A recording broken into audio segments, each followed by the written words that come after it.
Mr. Beast!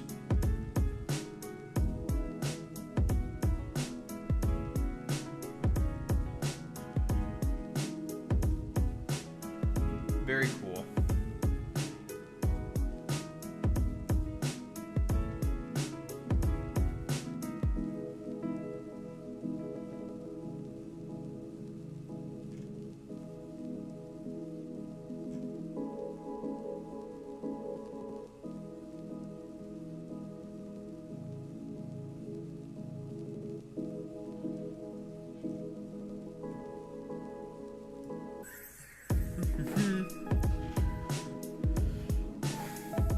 Skitari, skitari, skitari, skitari, skitari, skitari, skitari, skitari, skitari, skitari, skitari, skitari.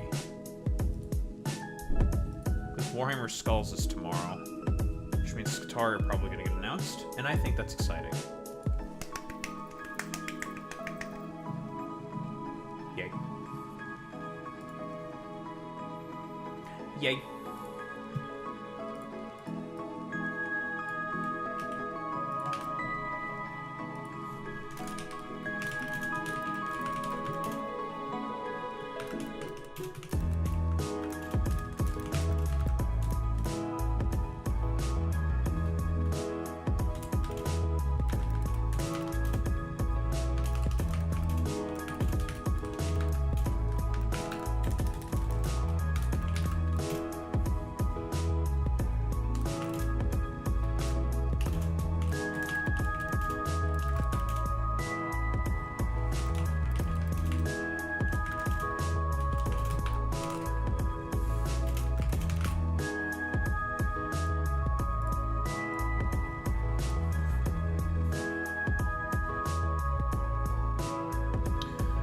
I want to get this production line with the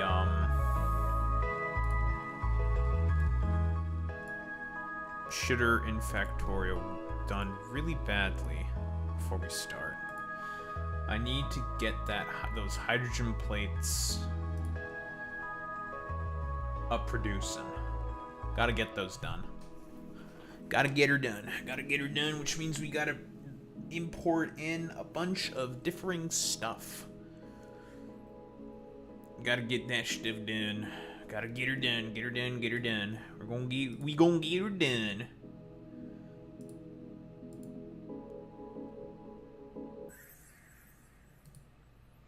Also, I really do need to stop streaming so fucking late, or at least stop starting very late.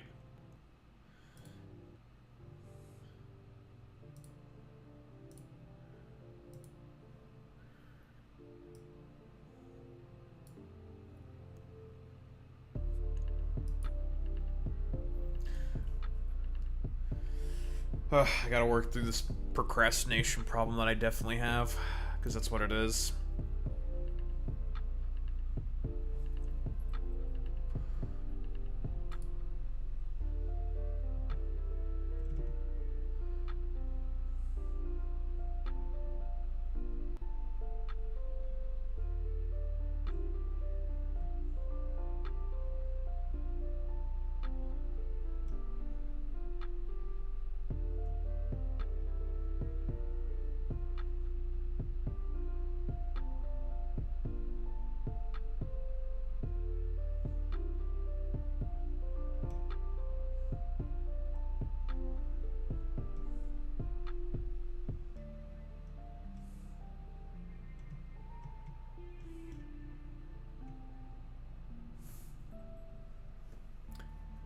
Yes, Putis, I know. Skitari tomorrow. Putis, I fucking messaged you about this. Putingos. This fucking Putis Mutis becomes uncanny. Yeah, but the problem, Putis, is like... Yeah, sure, there's Skitarus tomorrow. Yeah, we're banning you. You know what? Calls you.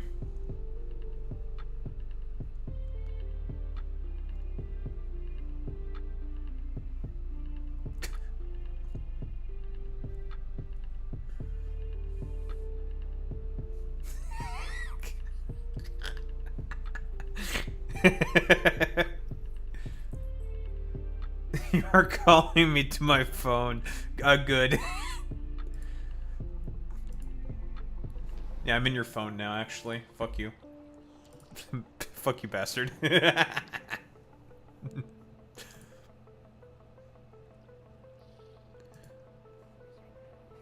These fucking booty smoothies.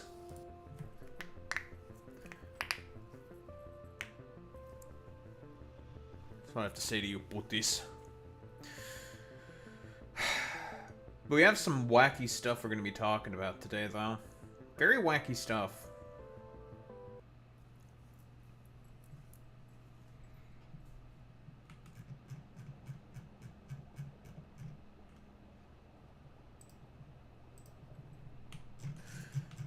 Alright, did a little bit of work off stream, starting this production line for hydrogen. And that should be plenty of hydrogen.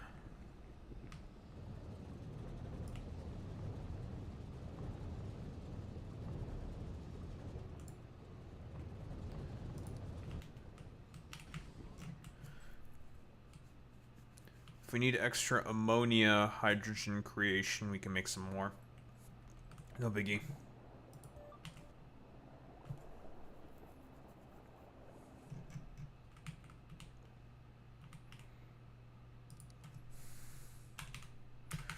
Alright, hydrogen.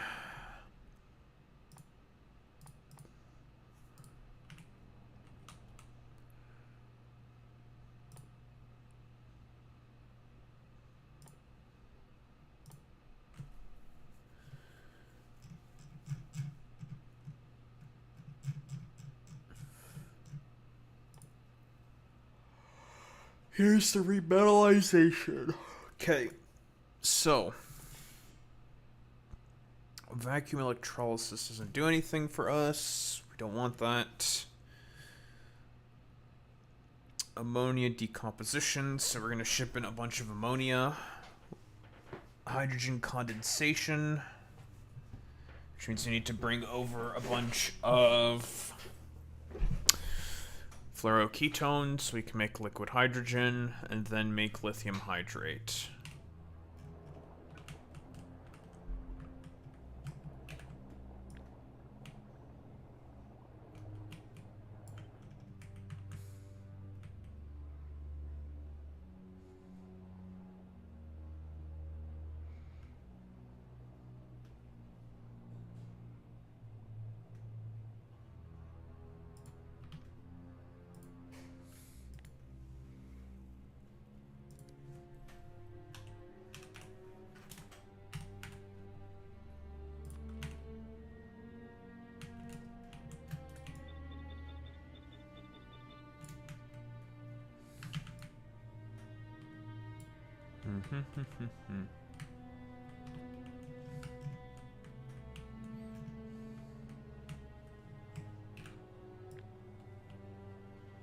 Might as well double up on this as well.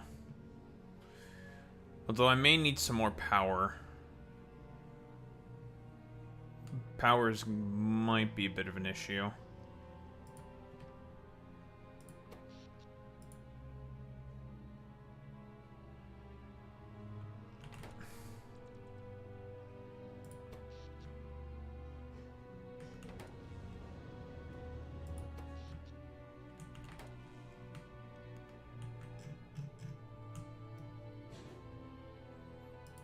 Oh, what, now you call me? What do you want?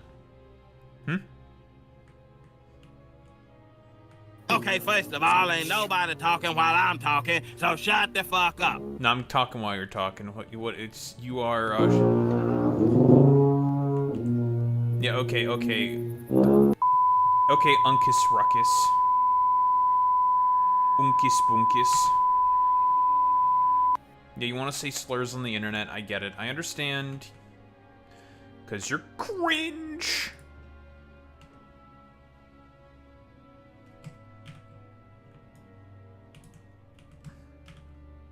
A job. You're a job. Get out there. Huh? Are you being, like, literal Team Papaja or something? Ugh. What do you want, Alex Jones? I agree. What? Agree with what? That Trump's... I'm your host, Alex Jones. That Trump's a pedophile? I agree. I'm glad that we agree. Alex, are you ready to be a Warhammer player? I will go to hell. I agree. You are going to go to hell. My superpower is being honest. I'll eat your ass. I will. I'll do it. It's kind of gay, Trump. I will eat your ass. It's kind of gay, bro. Why are you trying to eat my ass? Alex, I didn't know you swung that way, bro, but I personally don't swing that way, little bro. It's just the way it is. I don't think that's how that works, Alex. But, you know, there's probably plenty of dudes out there who probably do swing that way. You could find someone. I believe in you, bud.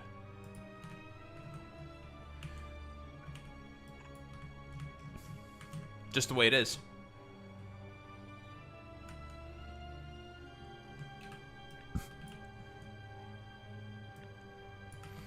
And if I like men, I'd be proud of it. I'd have a line of them. I'd make a bet that Alex Jones could get a line of men. Do you agree, Alex? I agree. Nah, I knew you would. I'm going to be honest with you. I agree. I'm glad that you agree, Alex. I'm glad that we have found rapport in this highly critical issue, Alex. I appreciate that, buddy.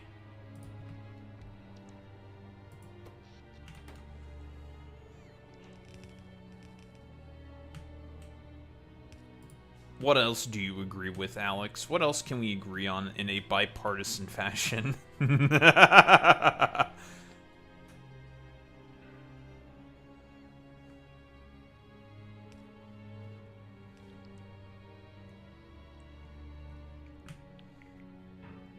There's only war. This is true. Why are you going to war, Alex? Why are you doing that? And the spirit of humanity is rising, and it is going to defeat you. Why is it going to defeat me, Alex? What did I do? What did I do? Because... Yeah? Because... Moses. Because Moses. Really?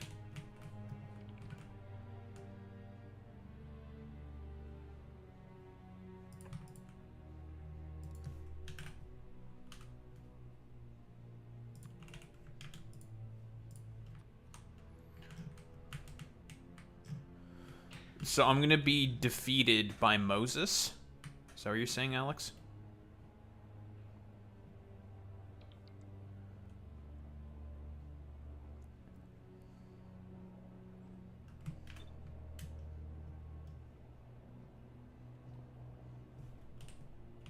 Retard. That's not Moses. Alex, what are you talking about, buddy? Are you okay? This is their plan, people. These are demons. I don't know about that one, Alex. You are a rat. Am I?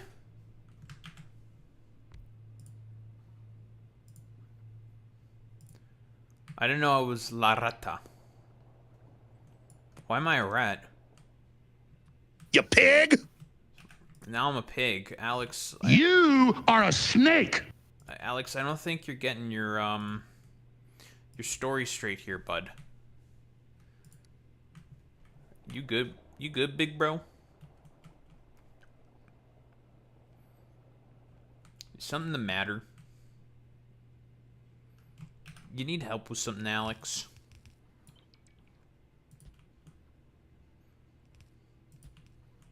What is all this stuff? I don't know. What is your problem, Alex?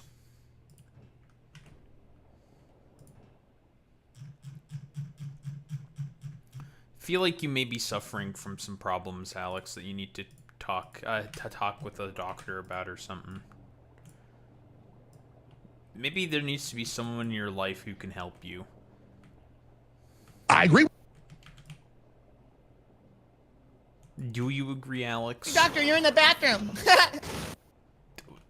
Get the fuck out of here, fucking Dr. Kid Inspect. What do you have to add to any of this? Besides your... Have you ever heard of a Chinese motorcycle, ladies and gentlemen?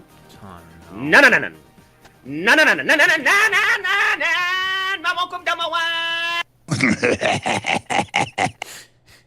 Shut your goofy ass up, Dr. Kid Inspect. Why don't you go into, like, some bathrooms or something and, like, inspect children in there or something, you fucking weirdo? How about them apples? Chubby cheek punk kid, huh? Bucktooth.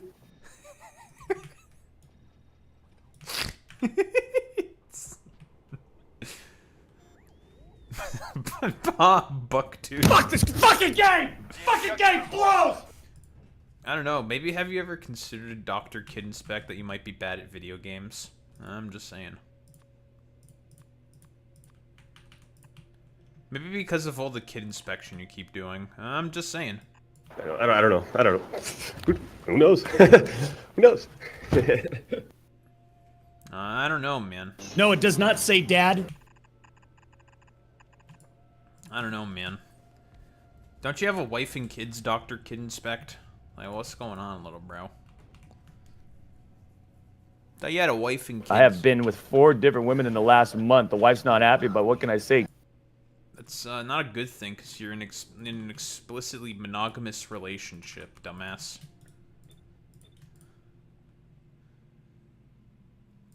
Is Dr. Kid Inspect a fucking moron? Find out next time on Dragon Ball Z.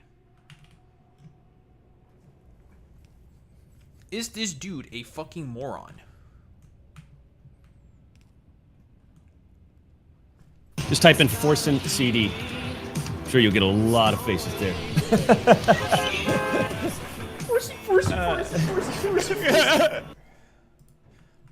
Are you still mad about Forsen, I don't know, making fun of you for being a, adulterer?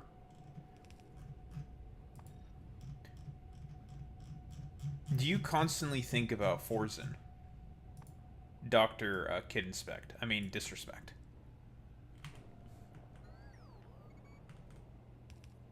No! You don't constantly think about Forsen. Then why are you so mad about Forsen CD? Pee-pee hands. I think that's how that works, Dr. Kid Inspect. I do not think that's how that works. No. I don't think so. No.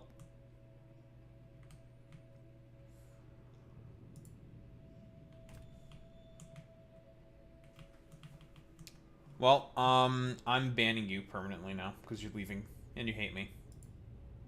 Smile. How about you shut your mouth up?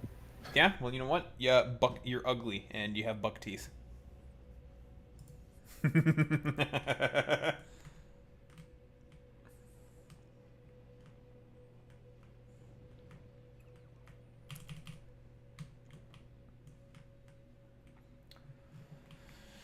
Oh man, we're gonna be Skatari maxing? Oh boy, how exciting.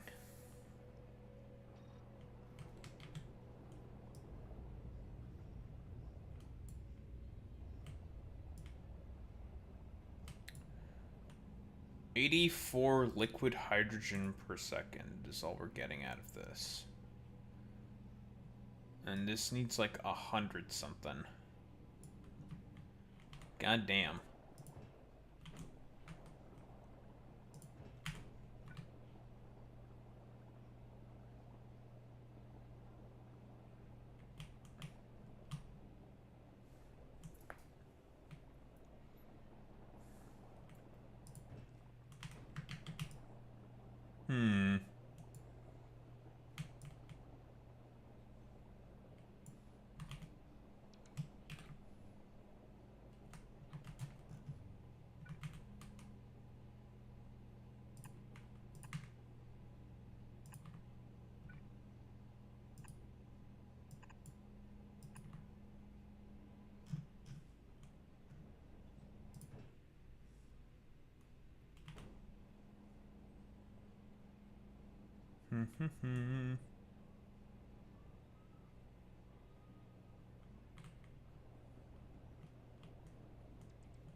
God damn it.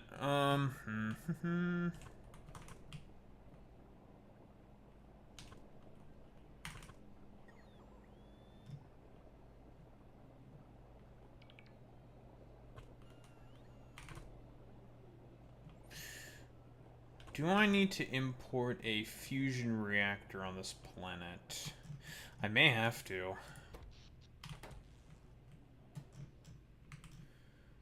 Because this thing is definitely not going to be able to keep up, I think.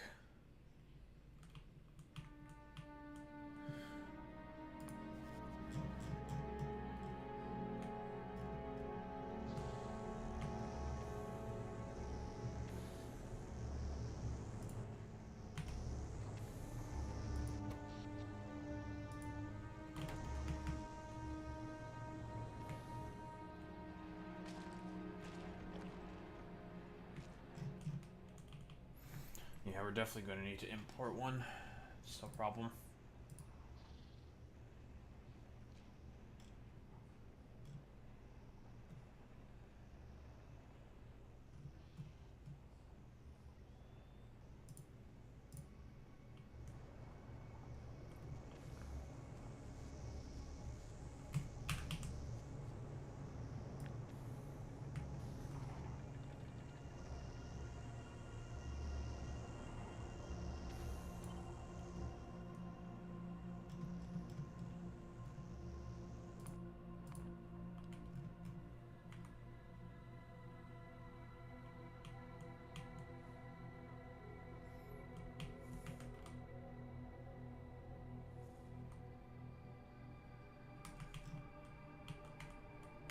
Alright, perfect. Right here can go.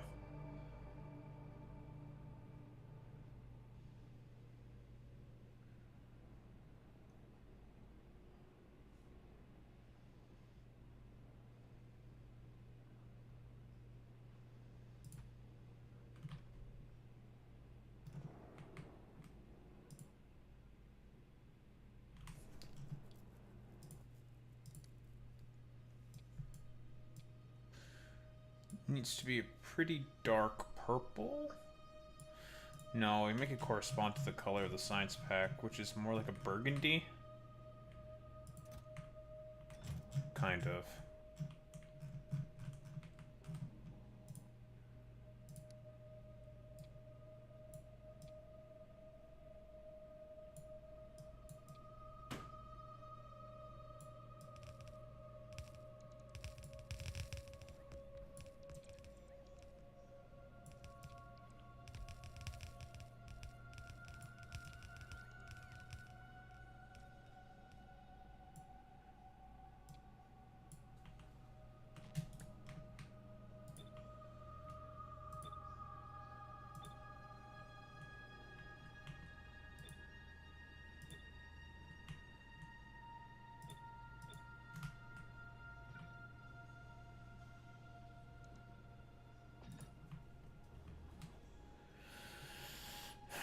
There we go.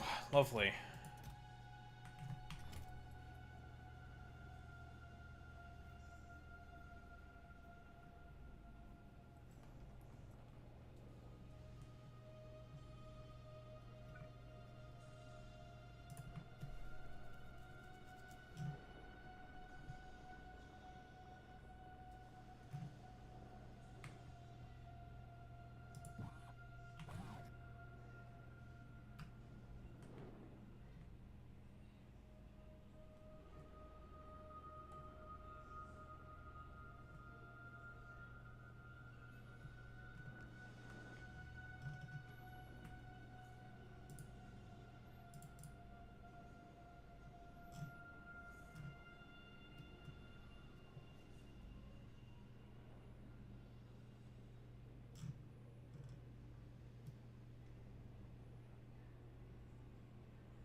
Huh. Matt Taibbi lost his defamation lawsuit. Very funny.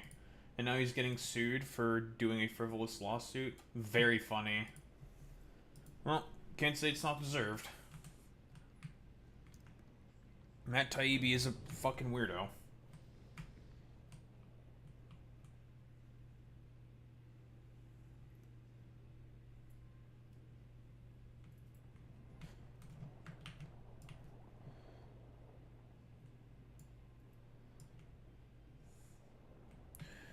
$168 liquid hydrogen.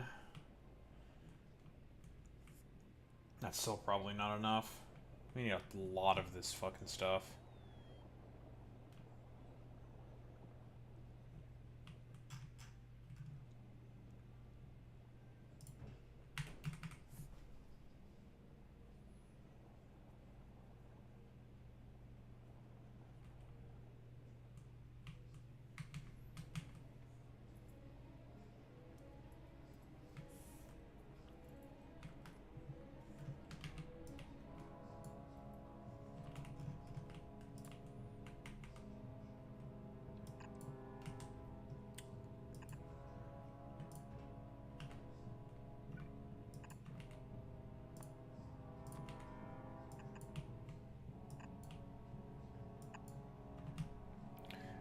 Okay, do that, do that.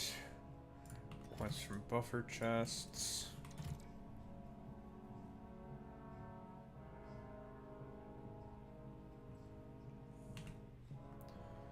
Where is it? Hydrogen.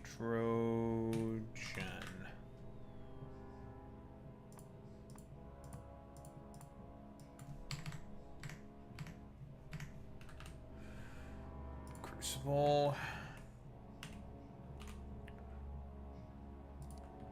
Hydrogen remetallization.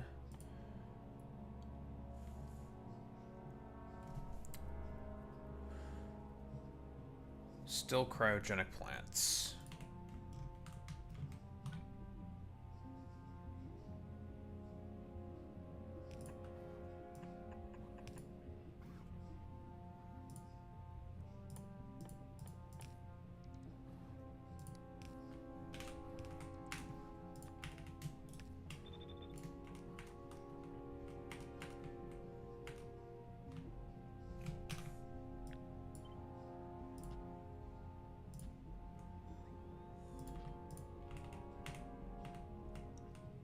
What's up, Matt?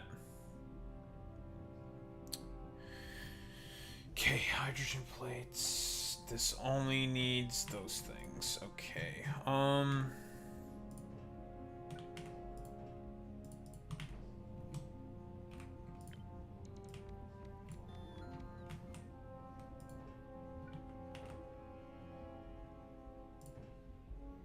Oh no.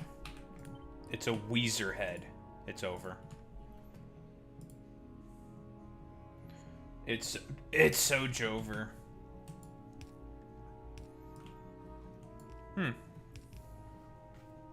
Only 50 per second. That's not that bad. No girlfriend for me. Yeah, you're cooked. It's Jover. No women.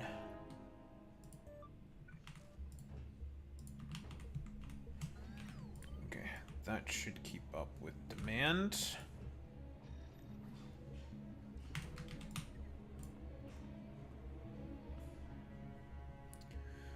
0.625 stable hydrogen plates per second. That's not great.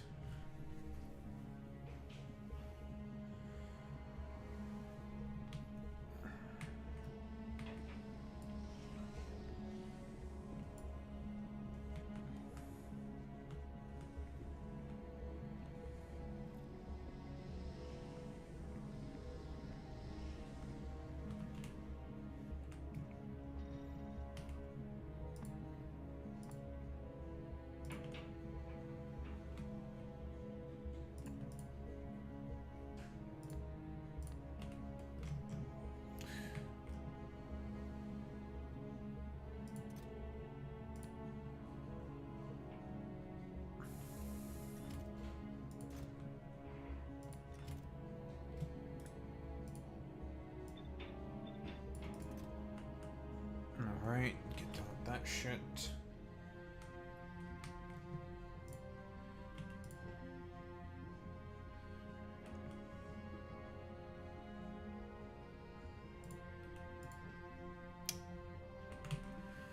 Not gonna set the demand for that quite yet.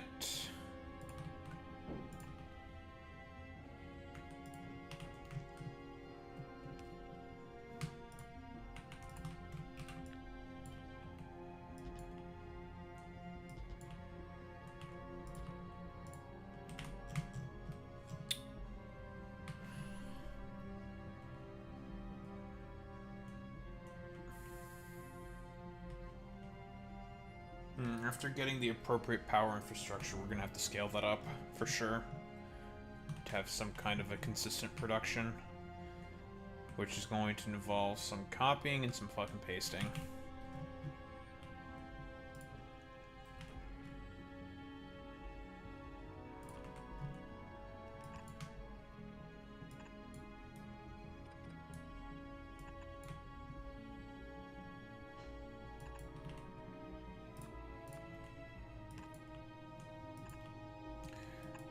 Everything's stuck in an active provider. Okay, this makes denaturated hydrogen, which explodes. The lithium itself is prioritized and will be grabbed from here. It's a 1-to-1 ratio, so that's not too bad. So we just pick up the initial lithium and then we're done. Easy peasy, lemon squeezy.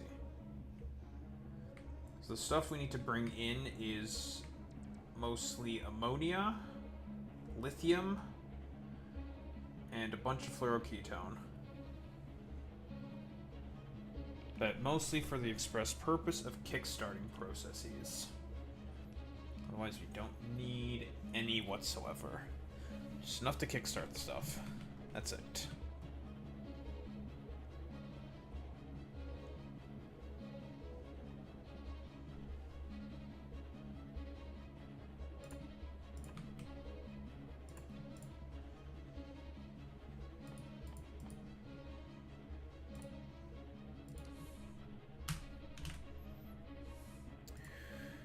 Cooling fluoroketone. Cool here. Hot in, cool out.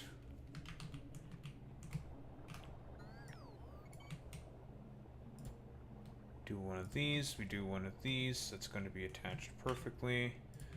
We do with this, we do with that.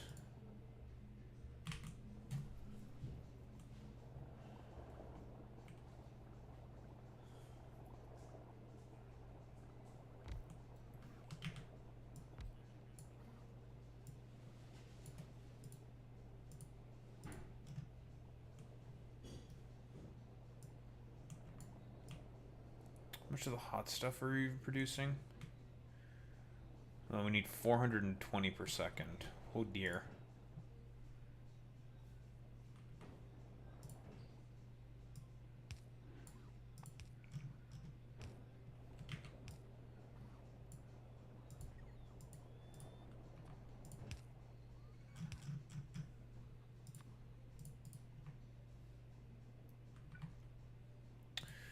We don't need productivity for this stuff or quality, so we're gonna put in the big stuff. 600% for each is not that much.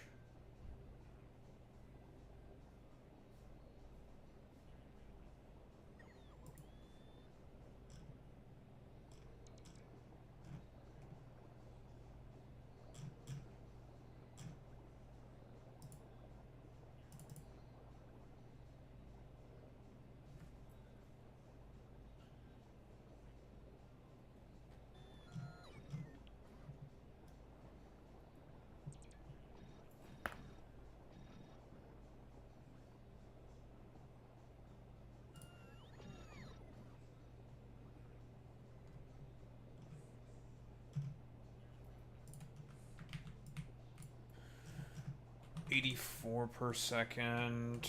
Okay.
Crucible, crucible, crucible.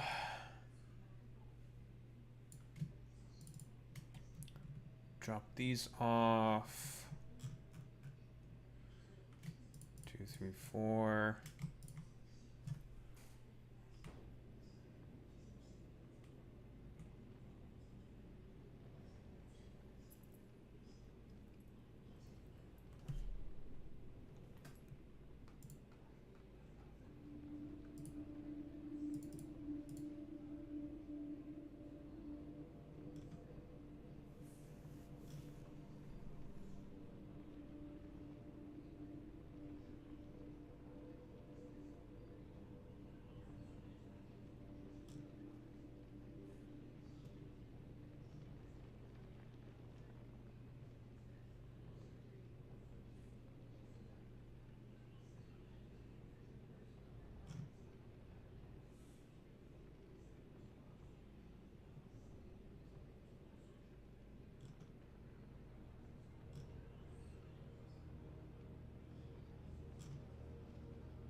Ay, ay, ay.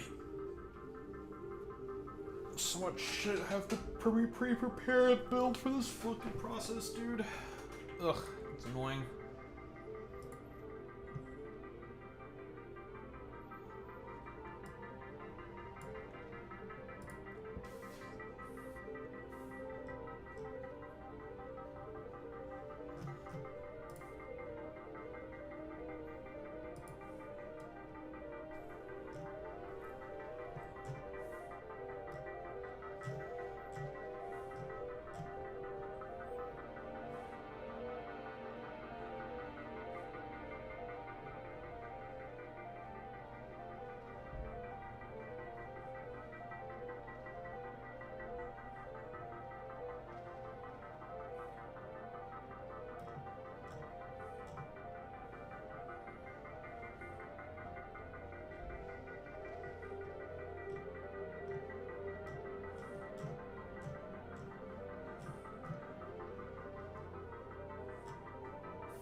All right.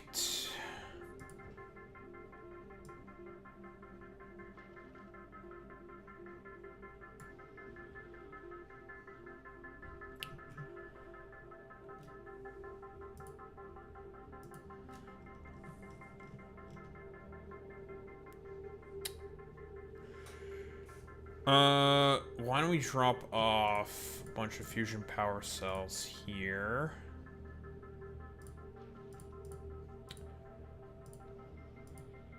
And that should be more than enough throw ketone. Lovely.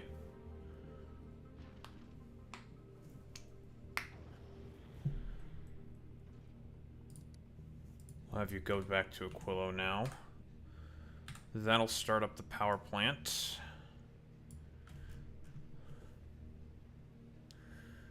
And the fluoroketone loop.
Alright, that's that done. Lovely.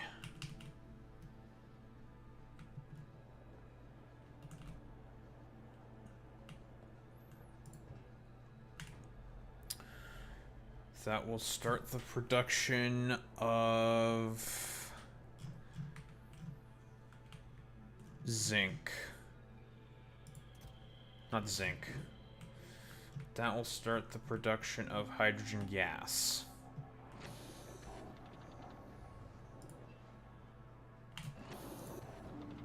Of liquid hydrogen, not hydrogen gas.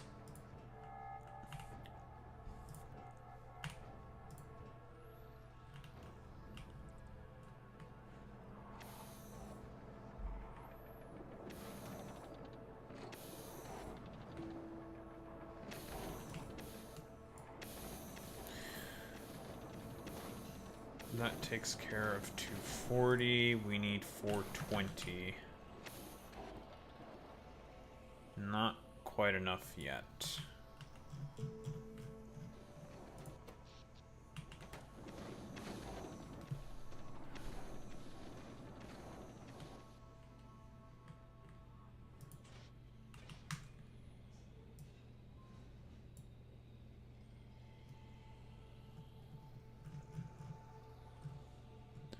Where is the fluoroketone mule?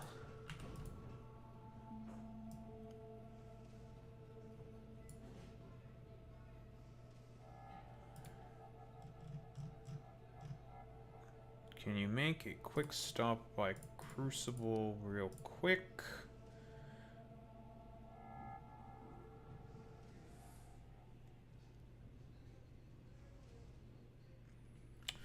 Then we'll head it back, send it back to Aquilo. Just say that. We'll drop off about 80 barrels. That should be more than enough. If we need some more, we can grab some more.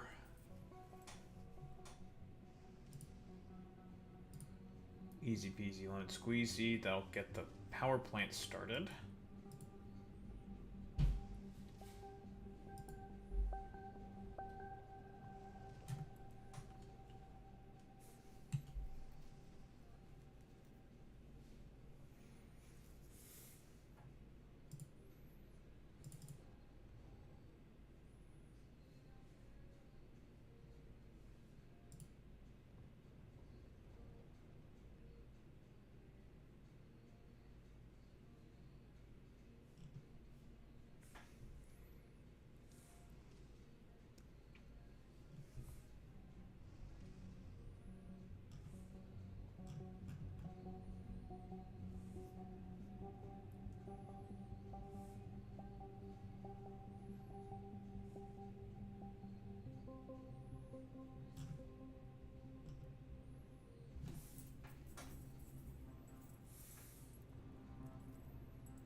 God damn it.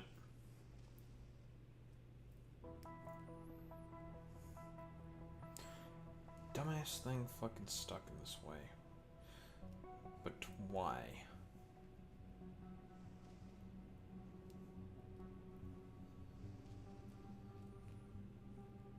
Ow.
Okay. You sit here and you chill.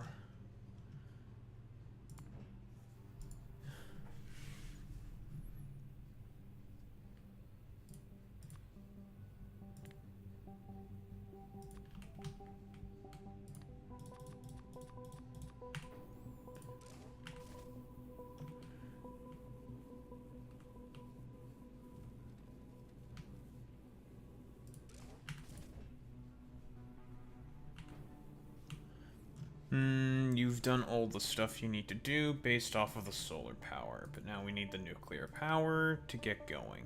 Yes.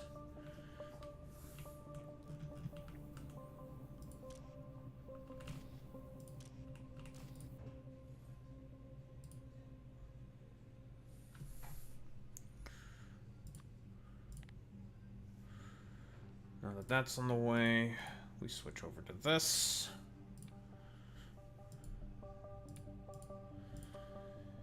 Now,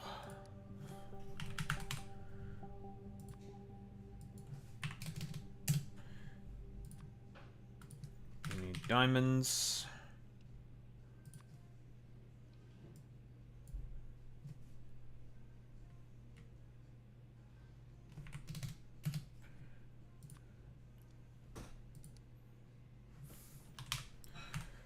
Hydrogen filament.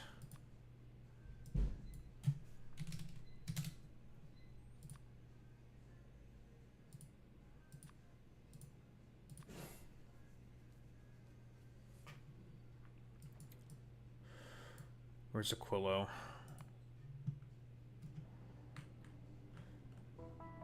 Hydrogen filament. Diamond.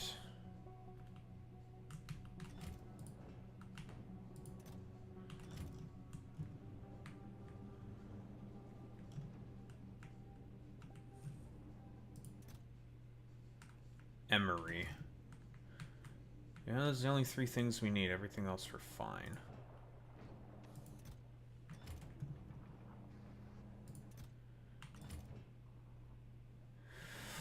Rubies.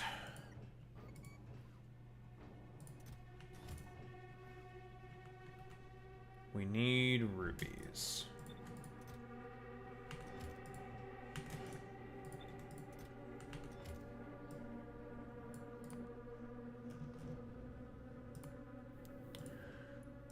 Let's increase this to about...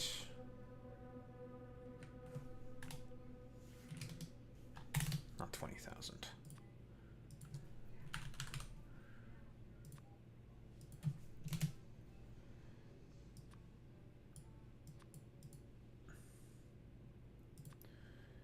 And this We need ammonia.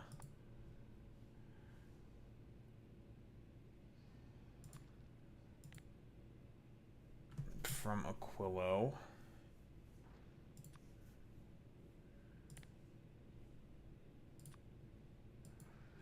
Definitely not 20 of it. Much more than that.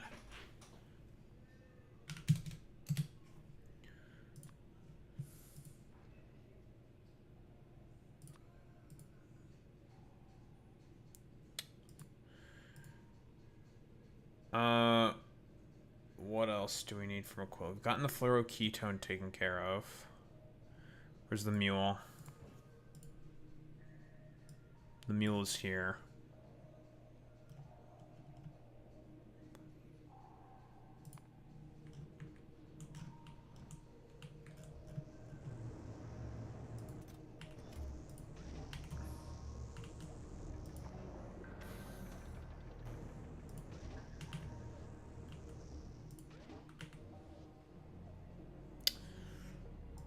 Let's send down a couple more barrels from the mule.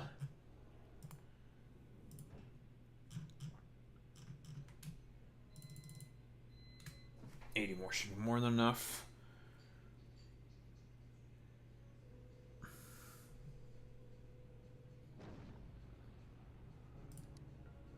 Off to Aquila you go.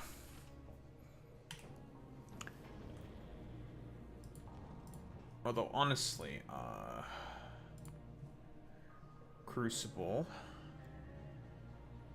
Because you can bring also the fusion power cells. We'll do the standard 5 seconds of inactivity.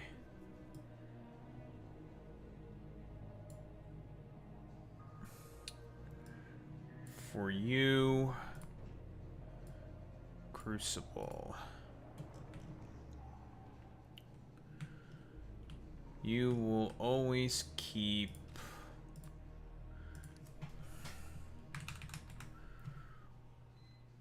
ammonia, titanium barrels. We'll say 500.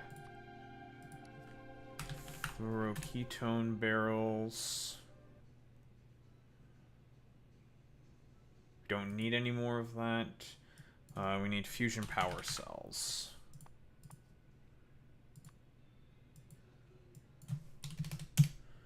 200 of those. I think those are the only things we really need from Aquilo. We need power cells for the power plant.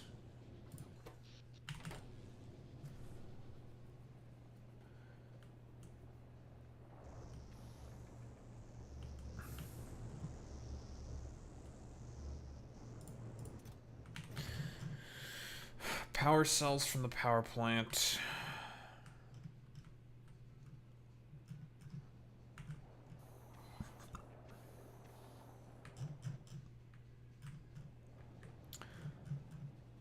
We have enough fluoroketone. It's fine.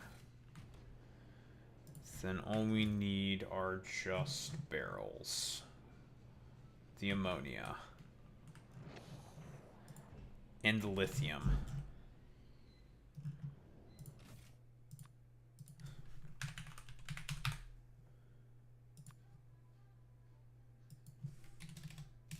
Let's go with 2,000.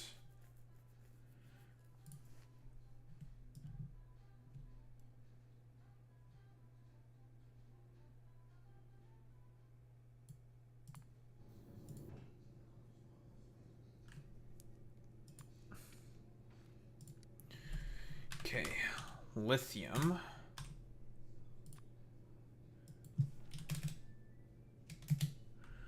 $2,000 from Aquilo. Ammonia, lithium, and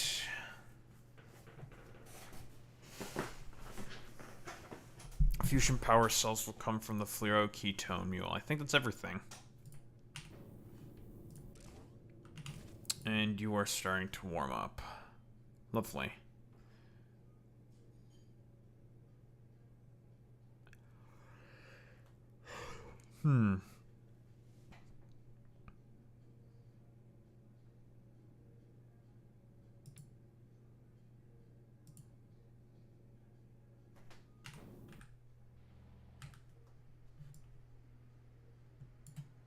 Crucible.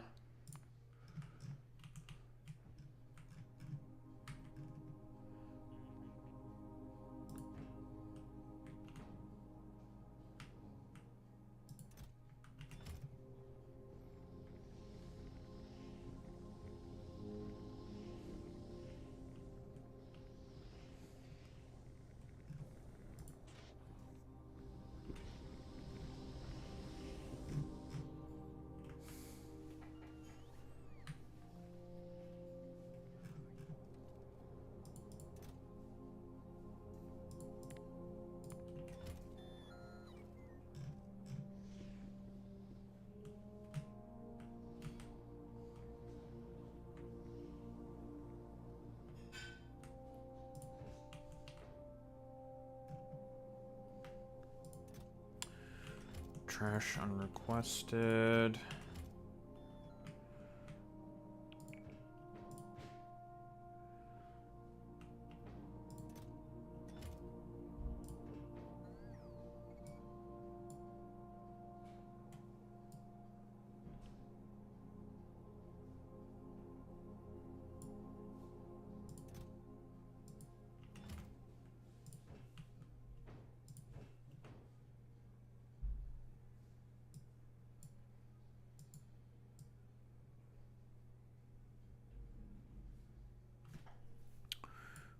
Where is it?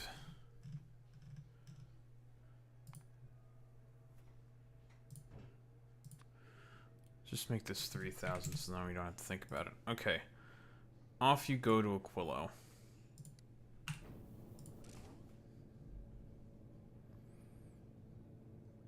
The nuclear power plant should be fine by the time we get there.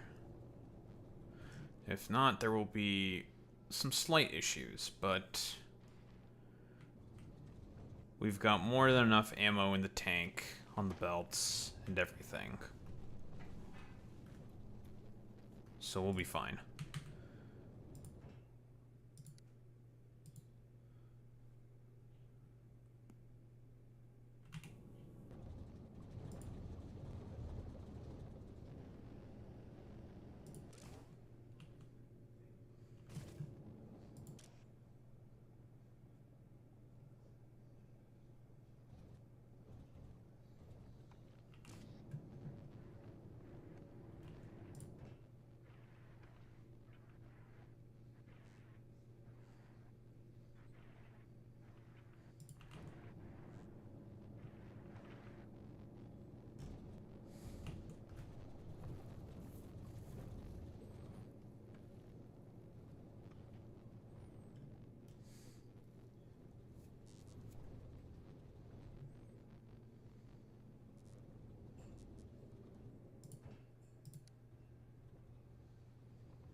Okay, that battery power's not gonna last for forever.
We're gonna cut it a little close, but we should be fine. Once we actually get to Aquilo. We can essentially just Bing chill.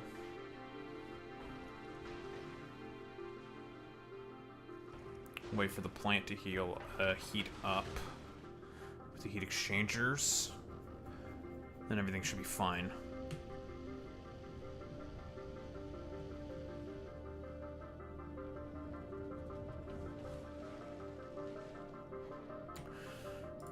We'll get the 3,000 lithium.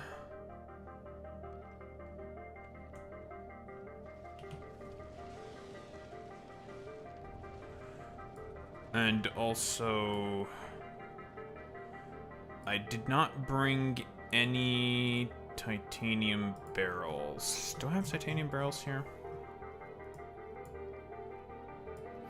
Where's the mule? The mule will take care of that for me.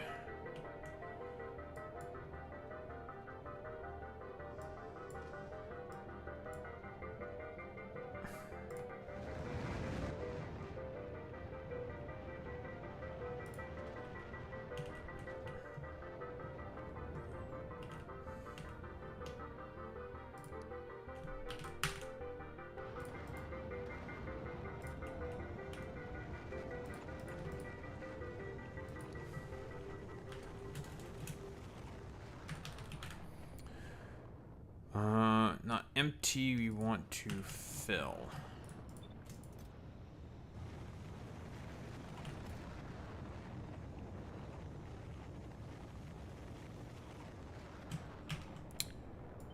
That's right. We want ammonia, not the hard stuff. We want the processed stuff.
There's the ammonium titanium barrels.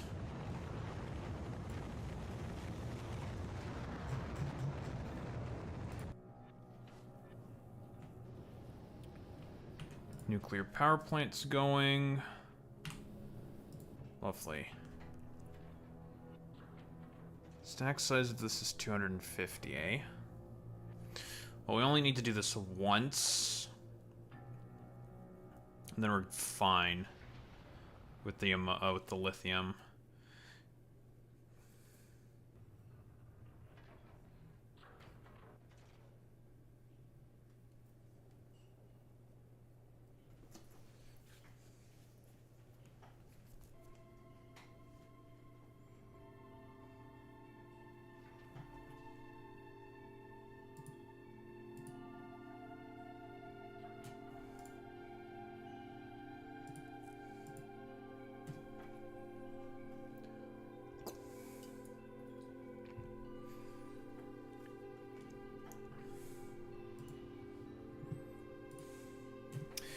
Okay, we're almost ready to fucking turn on this damn process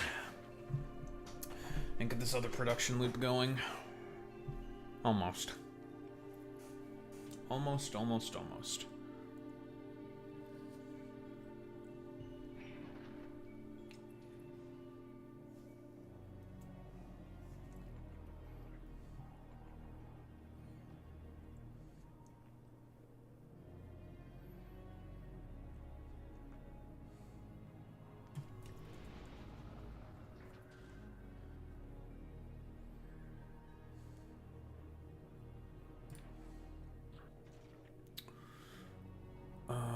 All requests satisfied. Then we say crucible. All requests satisfied. And we put in the titanium barrels. Crucible 500. Boom.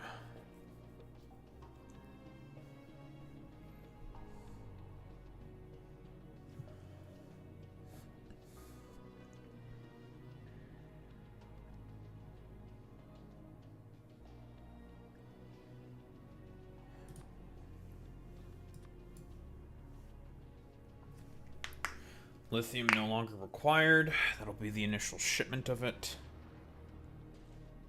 Taken care of.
Okay.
The Birdman about to do a response to Asmongold for not understanding that for saying that socioeconomics is a fucking cope for quote-unquote DEI, and that's why black people are behind. It's like, that's not a cope, by the way. It's literally the main reason for as to why black people have been systemically discriminated against within the United States of America. It's not a cope, that's just a fact. But it has to be a cope for Asmongold, mostly because he's an idiot.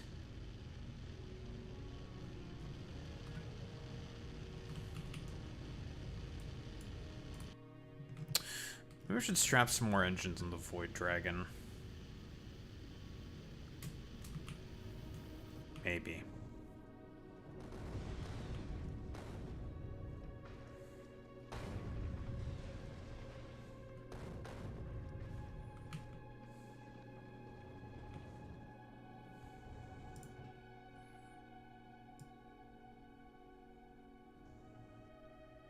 This goofy head's still going to go get refueled.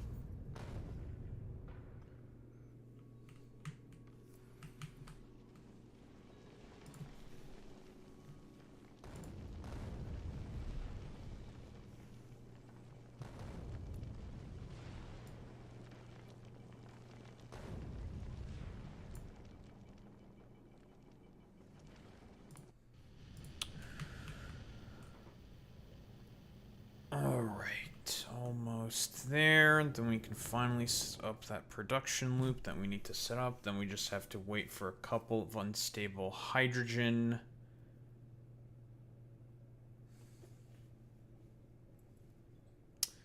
Plates, and then the loop can begin.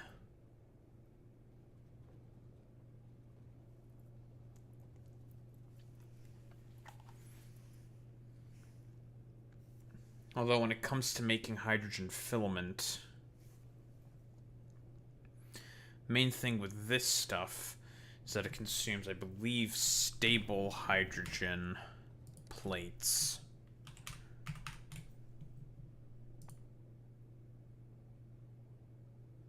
Yes.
What's up, Clay?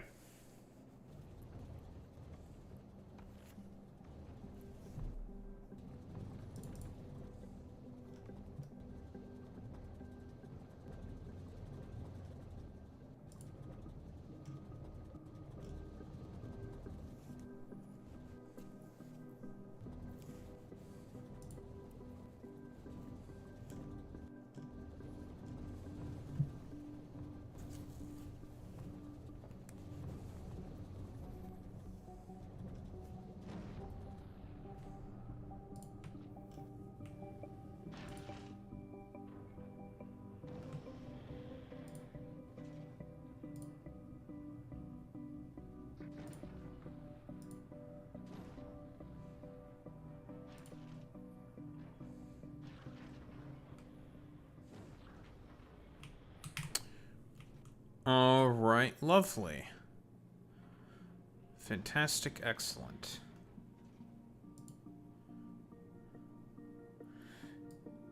I believe the person actually just posted an image with their front door saying DGGL. We're gonna talk.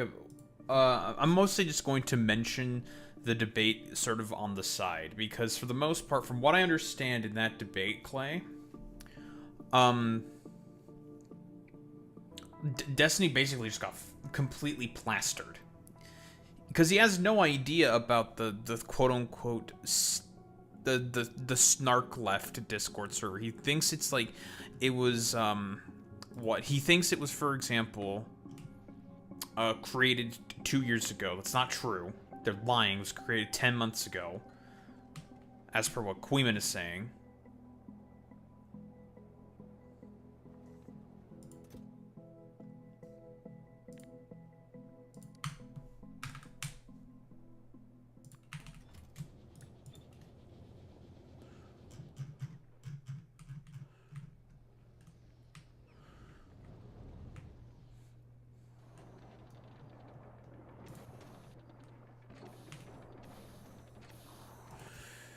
Here we go. Our lithium hydride.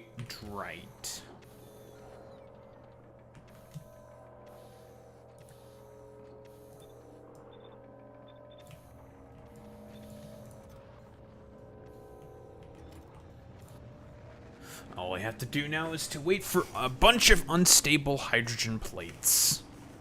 Lovely.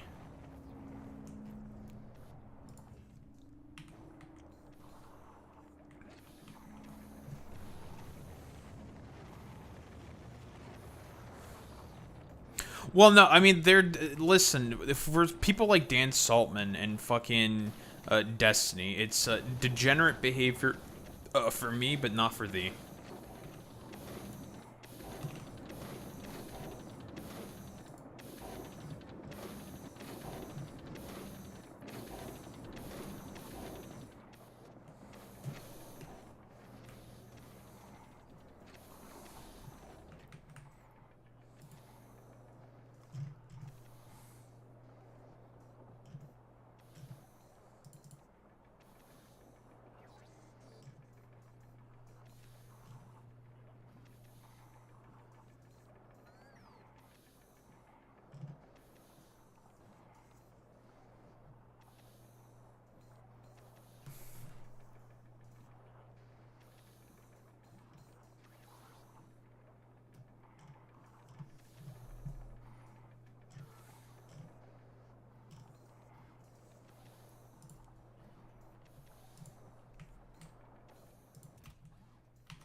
I may need to wait for...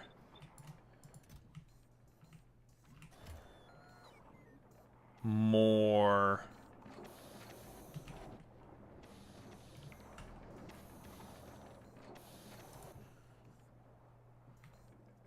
Yes, we need more unstable hydrogen plates.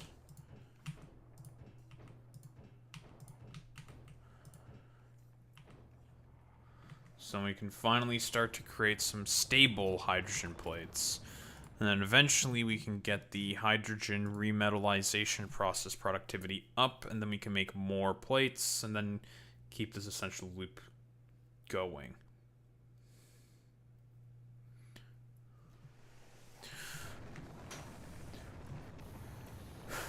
Yeah, I might just, like, play some, like, relevant clips where, like, unironically, Dan Saltman admits that he's just going to dox people on a live stream, which is very stupid.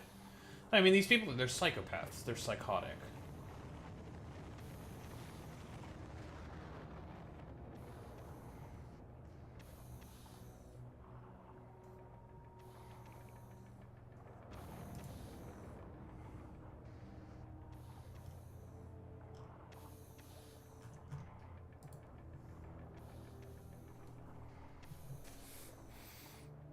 I'm mostly going to talk about this in relation to the Noah Samsen lawsuit. The snark left stuff is, like, secondary, to be quite honest.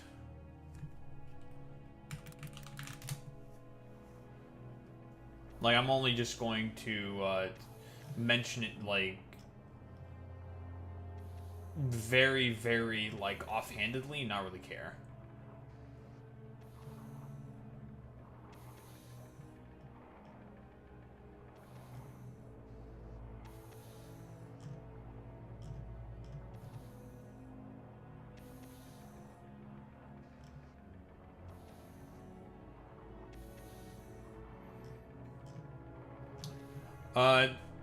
Yes, and also that Destiny got CSAM as well, sent to him, I believe, by Willie Mac Show.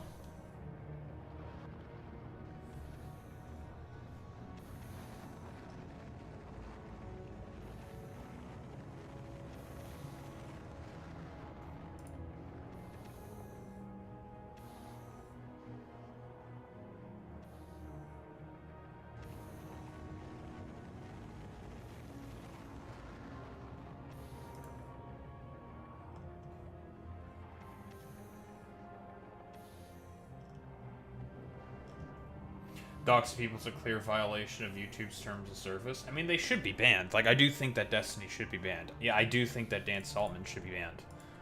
These people should absolutely be banned from these platforms. Their, behavior is not conducive of that of, a healthy fucking environment.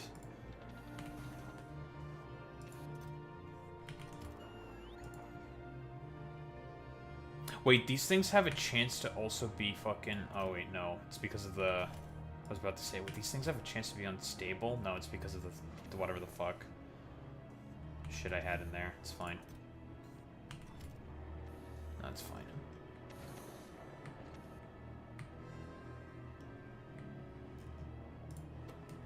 Yeah, I mean, Dan Saltman is unhinged. Like, genuinely unhinged. He's insane. He's an insane person.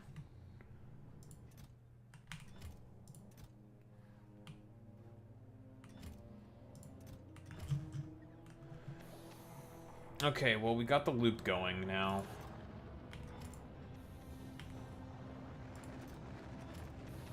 That we want to have with all of these shitters.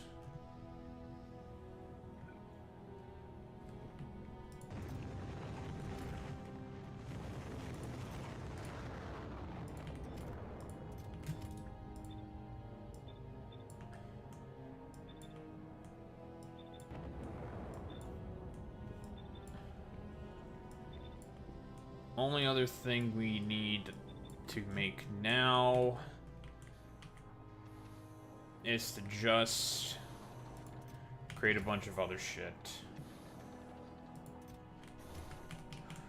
I mean, people will report their channels, and I think they should be reported.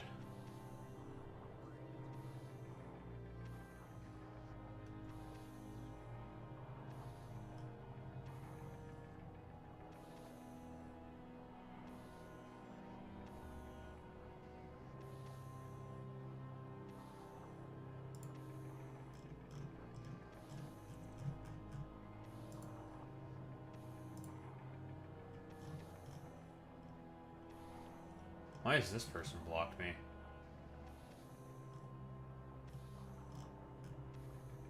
I'm just gonna assume DGGer.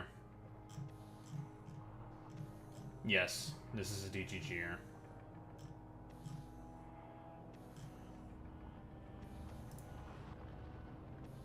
Very interesting that I'm blocked by so many low IQ DGGers. Very interesting.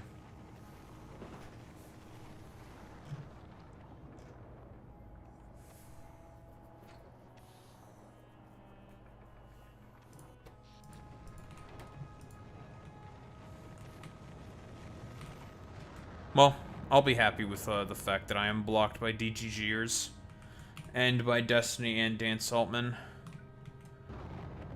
for the fact that I probably insulted them. Hey, Big Jerry.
And we have no problems maintaining our loop.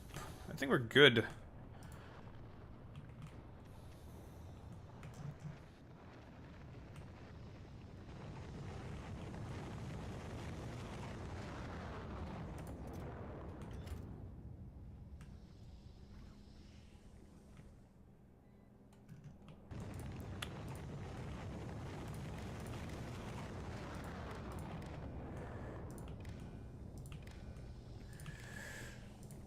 I'm going to tell these things to essentially stop working when there's a certain amount of science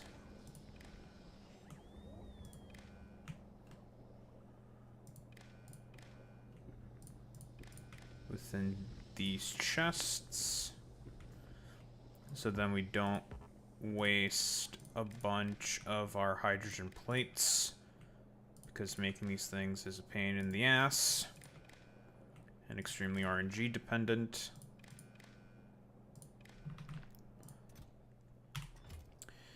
Okay, your stack size is 200, 2000. I've been doing absolutely nothing on Muria. I have been taking care of this production line, of which is now functioning.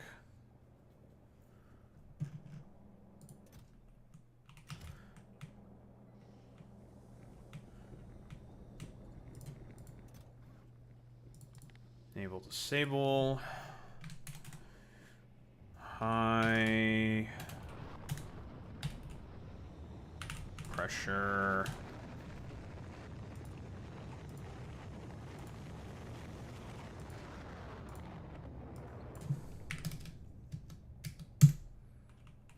Lovely.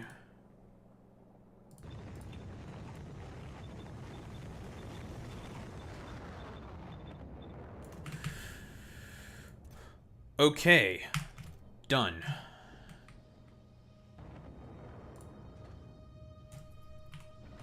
We are now done, I think, officially with Crucible.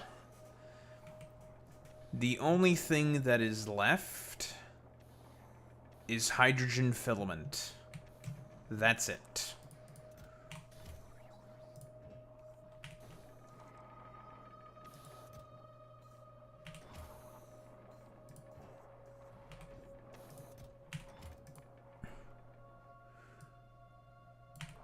This currently has 0% productivity, I believe.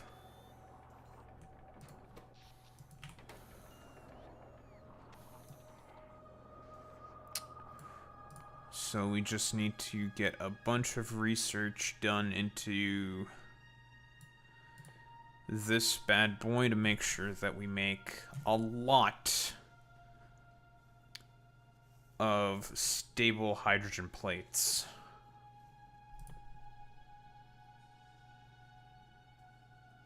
It's a 1500 one. That's unfortunate. But we should be fine. This is fine.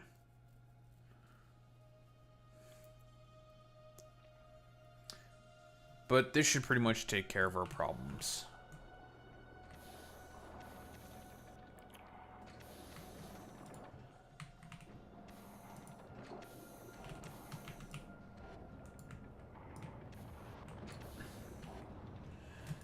$50, $221, $168. God damn, I make nowhere near enough.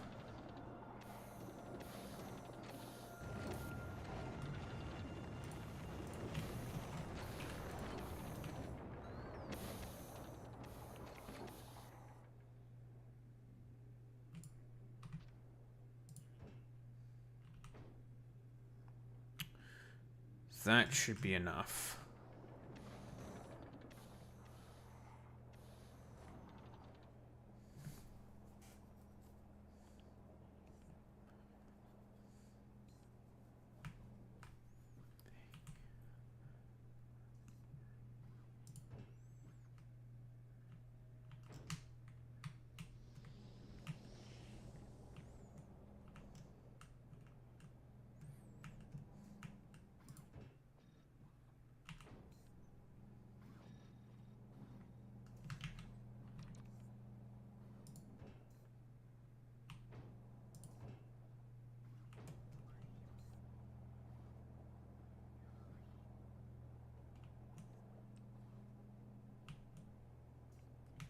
Oh, god damn it. My fucking fluids all just got mixed.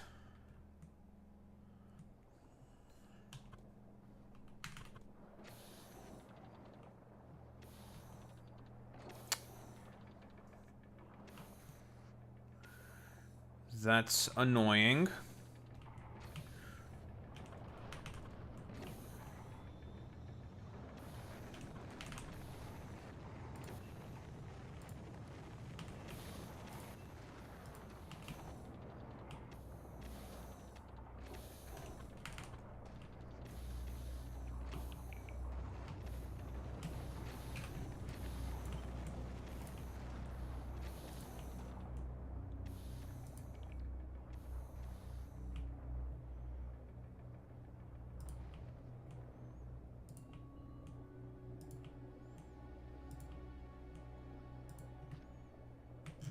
Wait, are we out of hydrogen?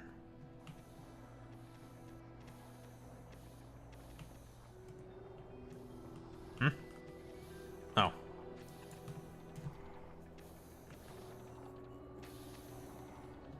We're not out of hydrogen, I just forgot to connect the pipe. That's fair.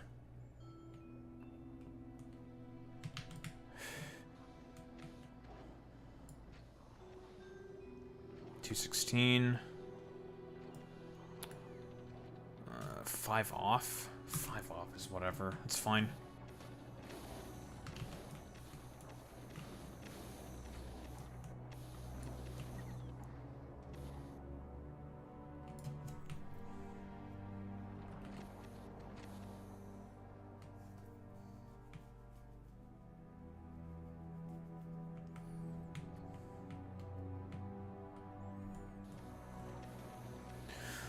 I mean, listen, this is the Destiny fucking staple. Destiny loves to fucking harass other fucking content creators on platforms that he is on. That's just his shtick. That's what he does, because he's a degenerate little fucking freak. Like, that is Destiny in a fucking nutshell. He loves harassing other fucking content creators. He did the exact same shit on fucking Twitch, and he got permanently banned for it, and he will probably never, ever, ever, ever fucking come back. Which is a good thing, by the way. I think it is good that Destiny remains permanently fucking banned. He should remain permanently fucking banned. His presence is not sustainable for, I think, any fucking platform whatsoever. He deserves to stay banned.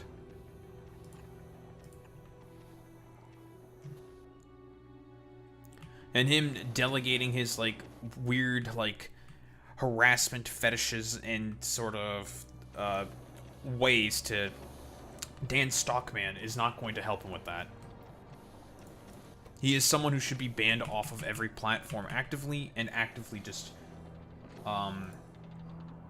like, in a metaphorical sense, made an example of. Because it's not sustainable. He pretends to be principled and interested in criticism when he is not. He could give less of a flying fuck about any of that stuff.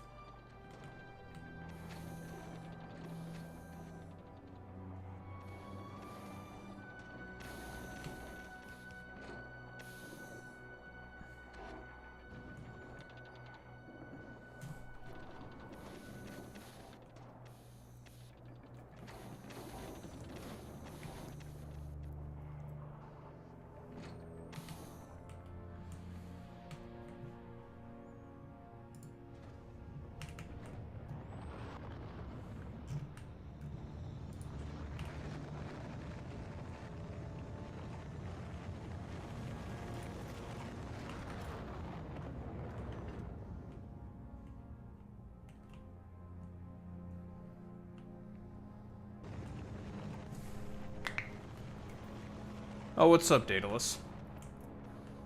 How's it going, buddy?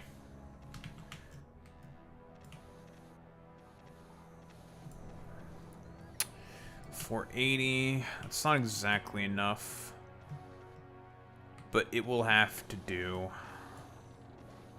I mean, I could just add 2 more plants and just be done with this.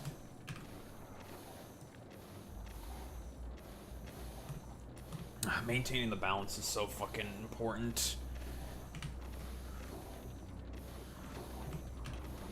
Yeah, we're about to yap about stuff, so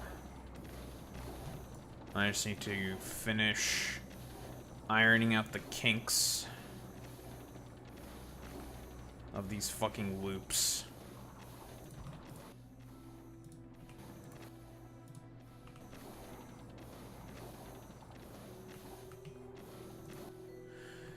Yeah, I don't think Destiny's ever getting unbanned from Twitch. It's over for his career, I think, on Twitch, to be honest.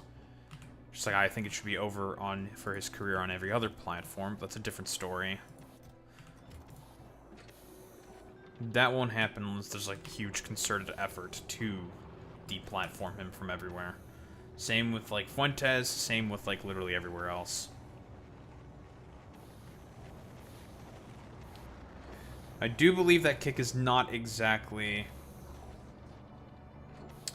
I do think Kick's not exactly a big fan of fucking stalking and doxing as well. We'll see, though. But when we go over that, it's going to just be a quick blurb.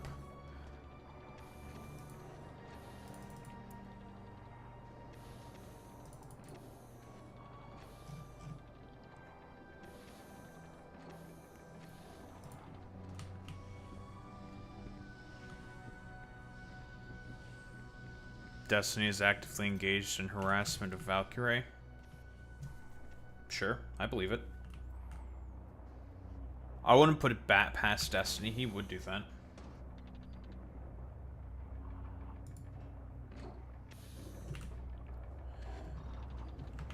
Okay, lovely. 528.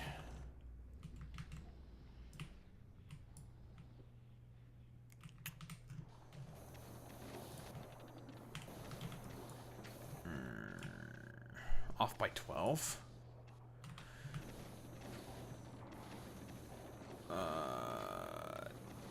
Fine. I'll fix that later. Off by 12 is fine. Whatever. Starting to accumulate now. Liquid hydrogen, so... Because the fluoroketone loop is more or less okay. Alright, that's good. Alright, I think we're good here. It's not the most steady production of stable hydrogen plates, but it's better than nothing. It's much better than nothing.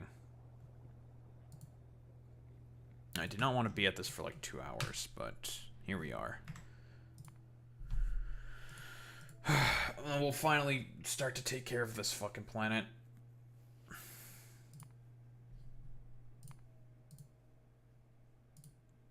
Boom.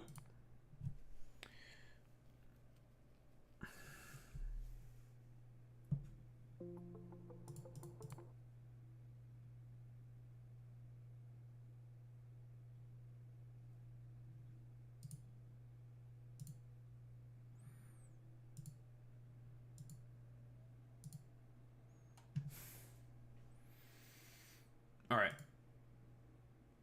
I'm gonna grab some water. Grab some water. Stretch my legs.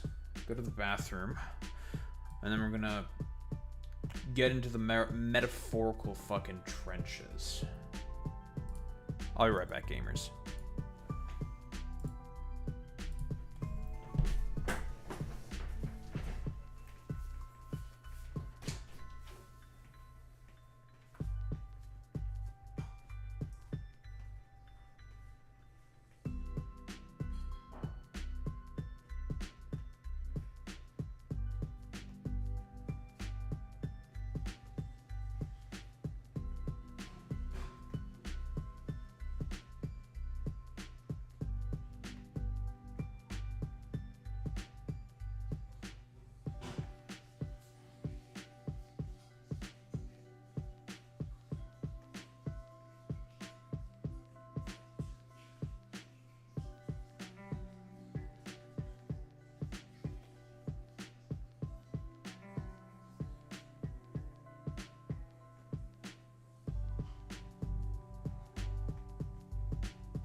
Ugh.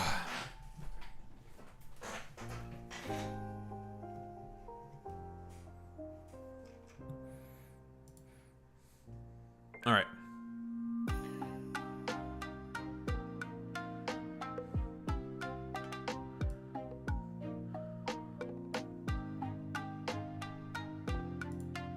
Listen, one should not necessarily hyper-specifically fixate on Destiny. I mean, Destiny's eventually going to crash and burn. That's all he does.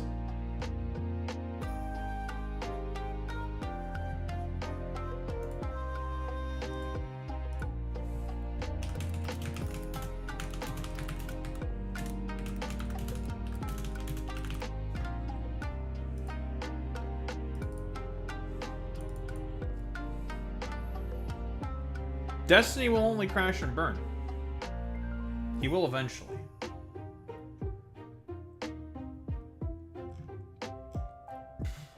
He's going bankrupt from his fucking lawsuit that he's having with his with Pixie. He's been he's talked about how he's losing money from that. And if that case was going so well for him, he wouldn't be losing as much money as he is, so... It's a little telling, of course.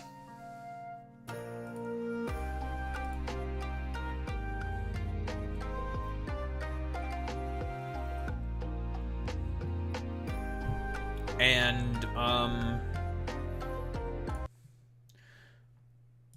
that the correct thing? Essentially, like, he's eventually going to fade away into complete irrelevancy because of just how much of a fucking, like, demonic entity that he is being. Yeah, all of his YouTube channels are fucking demonetized.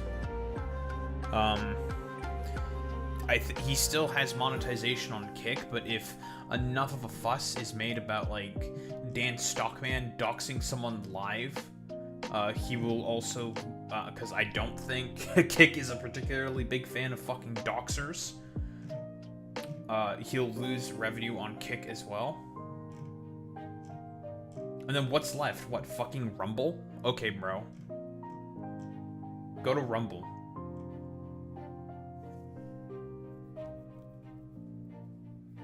He has his own platform. DGG is never going to leave him. That's his core audience, but that's not going to be enough to sustain the hedonistic lifestyle that he wants to sustain for himself. That's what he wants.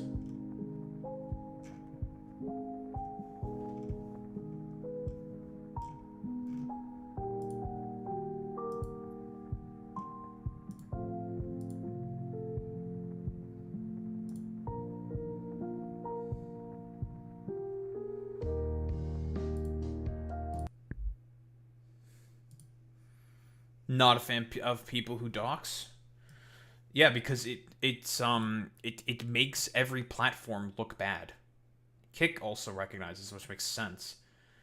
Yeah, like legal cases and shit. It's just bad to dox people. No, Trainwreck is pretty smart. He's not stupid. He's stupid in other respects. He's a smart guy when it comes to stuff like this, but let's be honest here.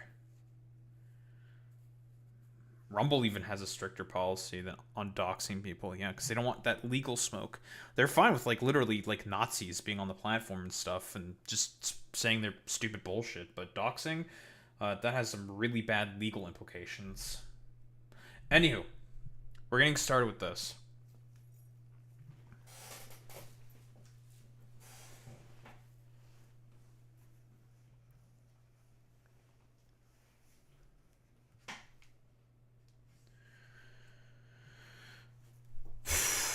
Oh, man. Oh, man. Oh, man. Oh, man. Oh, man. I was hoping that I would not have to talk about this at all, because it doesn't really impact me, nor do I really care all that much. It's a completely separate fucking side story. But unfortunately, for what we are ultimately going to get to, it remains to be mentioned, this whole sort of side drama, I suppose, that's happening amongst the commentary community, like, you know, the drama commentary sphere and whatnot, and Ethan Klein as well as Destiny. So there was this Discord server called the Snark Left, snarky chat or and whatnot, and essentially it was a snark Discord, from what I understand, that had a couple of differing commentary YouTubers.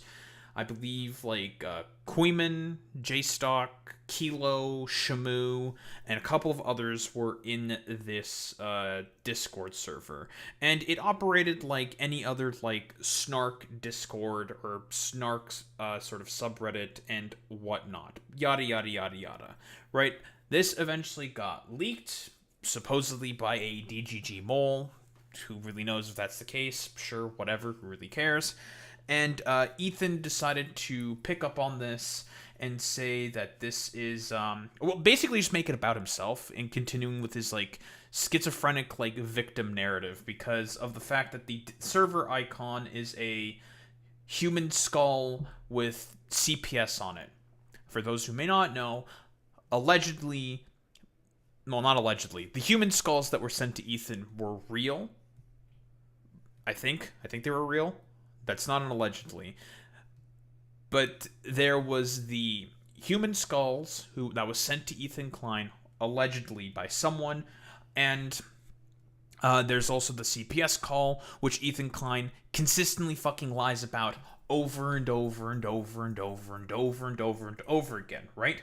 He tried to blame Denims for being the main individual who had, like, incentivized the CPS call. That's just not true. That is a lie.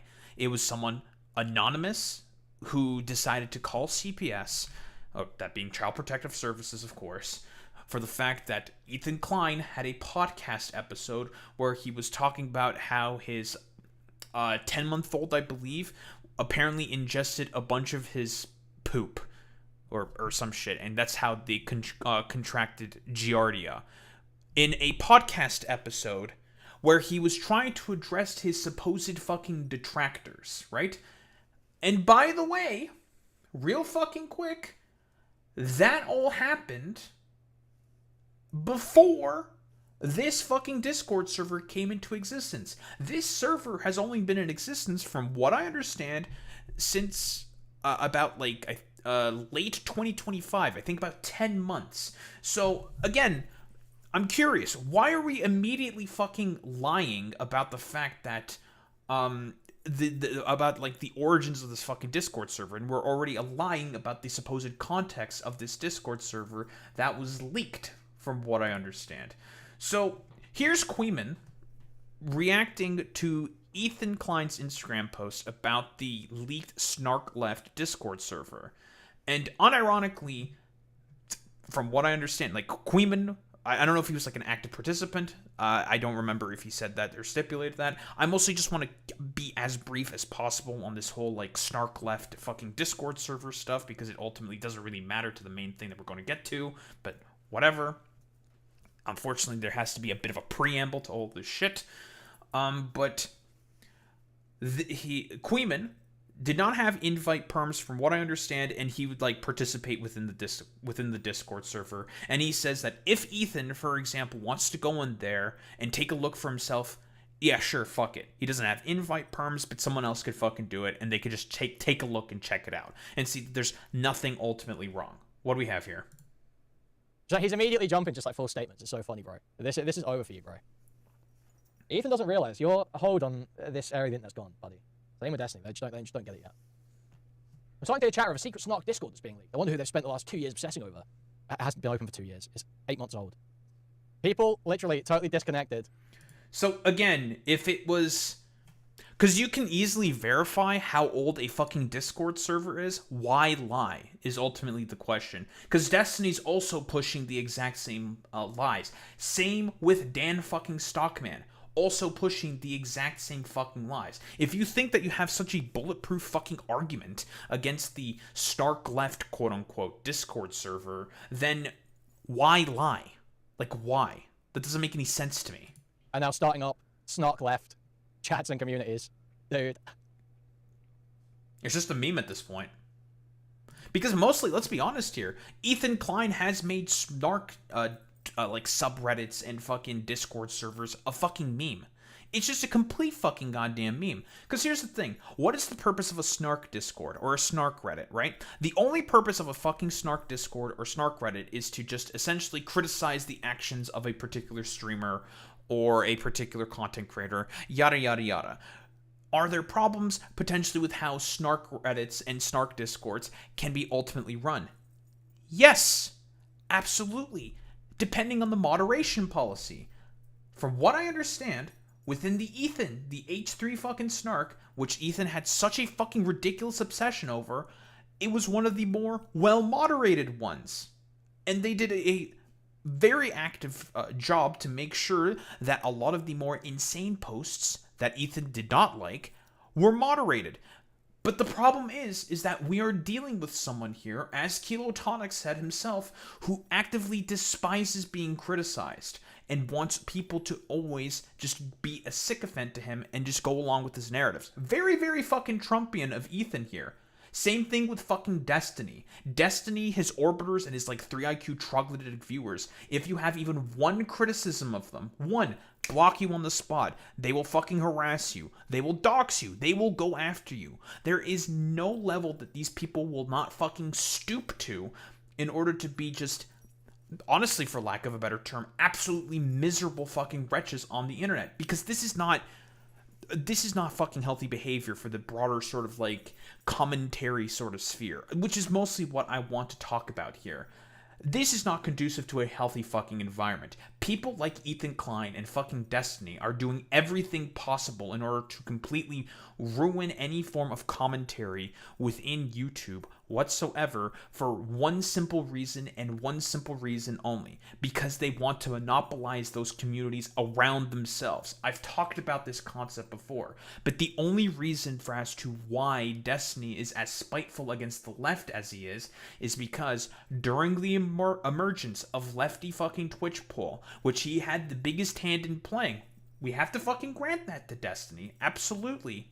He was not able to have a complete monopolistic hold on that fucking environment all around himself and his fucking community. That is why he is as upset, for example, against, say, Hassan or Vosh or other fucking left-leaning content creators. Because they wanted to go their own way. Because Destiny's not interested in having a diverse environment of people talking with one another, criticizing one another, yada yada yada. For Destiny, it's all about monopolization. Make it worse. Make it worse, please. Please, Ethan, make it worse. Dig a bigger hole. True. Apparently the replies on this post are hilarious. So yeah, this is the server icon. It's a skull with CPS written on it. WTF is wrong with these people? A skull with CPS written on it icon. Why are they fucking acting like a fucking ISIS sleeper cell towards H3? Well, that's funny. That's just funny. LARPing is like an ISIS sleeper cell towards H3. That's not what was happening. But that is funny. Dude, what? At this point, if I even maybe get the FBI involved, they're essentially taking credit for the human skulls being sent, or at least endorsed. That's fucking schizophrenic, by the way. And these are the people that we're broadly speaking dealing with here. Because Ethan Klein's and Destiny's fucking community, they are essentially one and the fucking same. Like, a collection of just insane fucking weirdos. Like, just complete, utter fucking dipshits who want to do what exactly? Oh, just monopolize all fucking discourse around themselves, any form of criticism is to be completely admonished or forces you out of the fucking cult. It's essentially the same thing as to what Trump wants with the Republican Party and his broader fucking constituency. They want a cult. They are not interested in essentially building a healthy fucking environment of commentary. They could give less of a flying fuck at all. Like, they don't give a shit about this whatsoever. They just want to monopolize all discourse around themselves. Group didn't exist what happened. Didn't exist what happened. Dude. Immediate calls for doxing. Haven't seen any evidence. No evidence. Immediate calls for doxing. Unmoderated on the H3 subreddit because they love doxing H3. That they do. You know, seriously? As Kilotonics himself said, Ethan loves to dox people, except if it's done against himself. Like, doxing for me, but not for thee. How about no doxing whatsoever? Because doxing is just bad. Is this something Ethan could subpoena to get access to for his lawsuits? And there's just some pretty damning evidence in there. I would literally fucking send Ethan Klein the fucking server right now, because there ain't shit in there. There ain't shit in there, bro. You can join. If Queeman is as confident as he is about the contents within this fucking snark Discord server, so much so that he's willing to send a fucking invite if he could have. I bet a bunch of the other people that are in this fucking Discord server would also send that if they could as well. Fuck it. It's like, okay, take a look. Go ahead. Destiny, Ethan Klein, Dan Saltman, have fun. There ain't shit in there. Then okay. Like, what's the point of fucking lying about all this stuff then? Because these people have to have everything. They can't have any modicum of fucking criticism against them. They unironically just want to make the a broader sort of commentary community significantly worse for no reason. They want a cult. That's essentially what it is. Chemotonics outlines this perfectly in his fucking video. He's 1000% on point when he talks about Ethan, but I would also apply the same to Destiny. Join, buddy. We'll send you an invite. I don't think I have invite plans, but, you know. Come on in, Ethan. Come on in, Ethan. You can fucking do that. Here's H3, unironically admitting that he has no idea what is even within the fucking Discord server. Again, he has no idea about what's going on. He lies about it. So then why the fuck are you having such a particularly big problem about this? And you're not even listening to any of the people saying that there's like literally nothing in there. If I could send you an invite, like what Queeman is saying there, if I could send you an invite, I would. You want to take a look? Okay, go right ahead. It almost makes you think that they don't give a shit about any of this stuff. They don't care. And I mean, these are your people, right? There's like chatter of this like secret Discord of like crazy Twitter, Reddit, political snarkers, like these high-level reply guys. It's all starting to come out. Who the fuck are high-level reply guys? What does that even mean? Like, does he think like Hassan reply guys are in the fucking snark left Discord because it's called the snark left? Dude, I think they called it the snark left to bait fucking dumbasses like yourself, and you're taking the bait hook, line, and sinker because you need to, like, unironically, I've said this before, ever since the whole CPS thing happened and the whole, like, Hassan hate train with this motherfucker started happening, Ethan, log off. Log off. Just log off to the internet for, I said initially a month. As far as I'm concerned, he should log off for, like half a fucking year and just go to therapy, man. Just log off. Stop work. Just stop. You're only digging yourself a deeper and deeper hole. Like, unironically, just log the fuck off, man. The high-level reply guy. Well, you know, like the Jake Chinatowns and all these characters. Yeah. The bad empanadas, you know, all these regular shitbags who say the worst possible things. No evidence that fucking Jake Chinatown or Bad Empanada is quote-unquote within the snark left Discord server. It's just nonsense, dude. And then they're retweeted by Hassan like once or twice a month to feed the machine. Mm-hmm. So somebody leaked it. That's fucking incredible coming from Ethan Klein, who started up the whole Hassan bad hysteria. This is incredible to me. This has somehow got this entire log over the past year and a half. And I haven't seen the messages, but I have seen the name and logo for this snark community. And I mean, they wear it like a badge of honor, right? That CPS came to my house, that human skulls were sent to my house, 2 of them. And I mean, these are the groups of people you've spent the last year aligning with. This is in-fucking-credible. It's a conspiracy theory. He has no evidence that this is the case. Like, unironically, you're falling for the meme hook, line, and sinker for this, like, fucking AI-looking image, looking head-ass thing of a human skull with CPS on it. Brother, you are fucking buying into it, hook, line, and sinker. I'm pretty sure that people like Queeman and, like, I don't know, like Shamu and a bunch of these other guys would want absolutely nothing to do with Bad Empanada, because Bad Empanada is a fucking insane schizo. Here, Shamu also is talking about how Destiny is accusing him of swatting falsely. Allegedly, of swatting falsely. There are images of Shamu doxing someone from about 3 to 4 years ago, right? Which is obviously fucking bad, right? So those are the fucking screenshots that Destiny is citing from troll groups he's talked about publicly. Since I started content, I have completely moved away from this stuff and wanted nothing to do with it.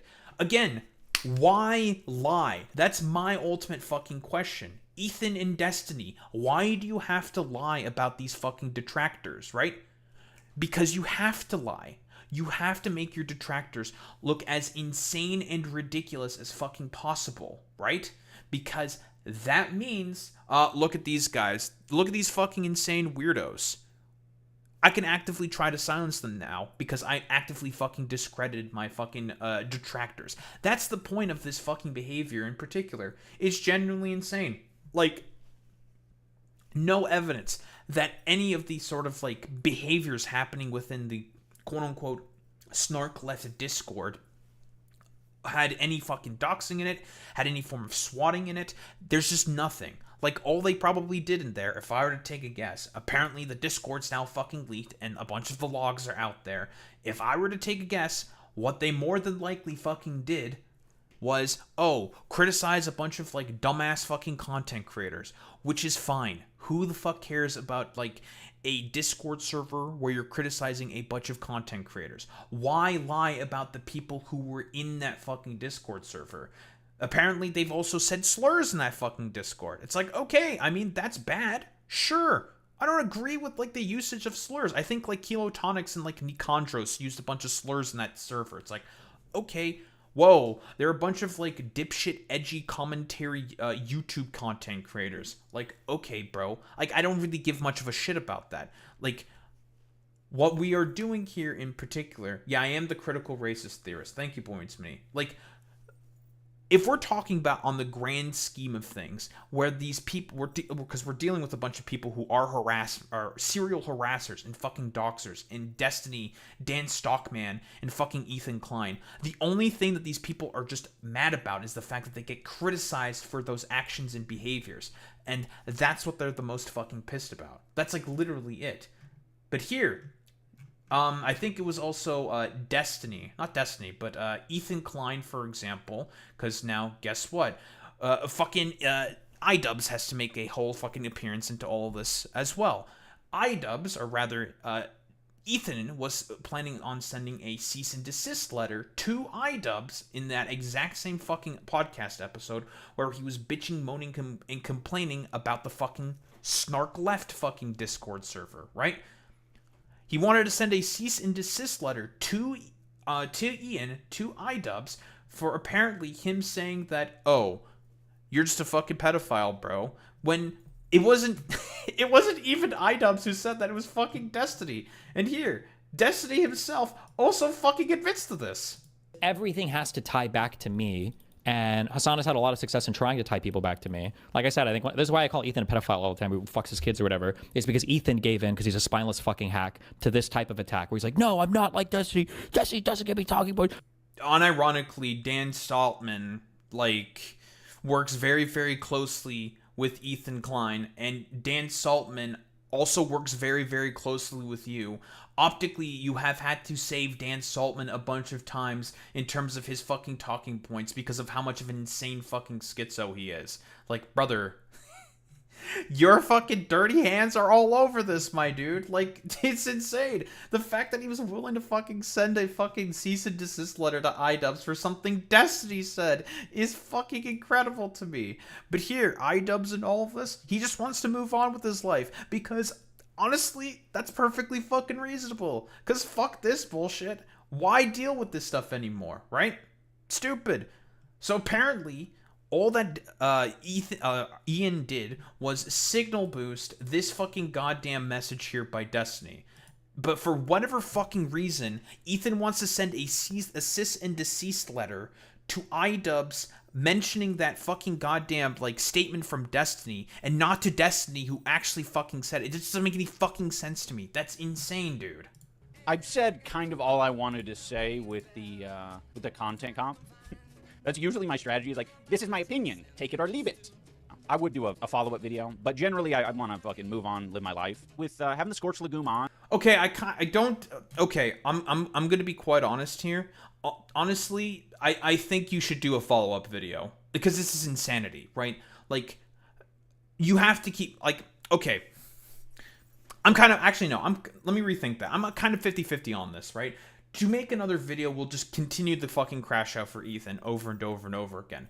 But at the same time, you can't just not say anything, right? Like, I'm gonna be honest here. It's a little bit, it's honestly, like, you could flip a coin to see how it exactly goes. Because Ethan is making it rather clear that he's not interested in fucking reflecting whatsoever. He could give less of a flying fuck about learning or reflecting or learning anything from the actions that he is taking, the wrong actions that he is taking, that he is quote-unquote trying to save the commentary community by unironically just like serving a bunch of lawsuits to a bunch of his detractors who criticize him over and over and over again. It's like, that's not conducive to a healthy environment. That's a terrible environment. Like, it just depends at this point in time. It's just like, brother, like, at certain points in time, you just have to fucking just keep shitting on him. Like, because I think, like, at a certain point in time, you either just have to keep shitting on him, or you just have to stay silent. Right? Like, it's a 50-50. I can understand why Ian wants to stay silent. Because why keep feeding this dude who's clearly schizo crashing out? Why feed that wolf? But at a certain point in time, if he is willing to just keep constantly threatening everyone's livelihoods, at some point in time, the only course of action is to speak up. Right?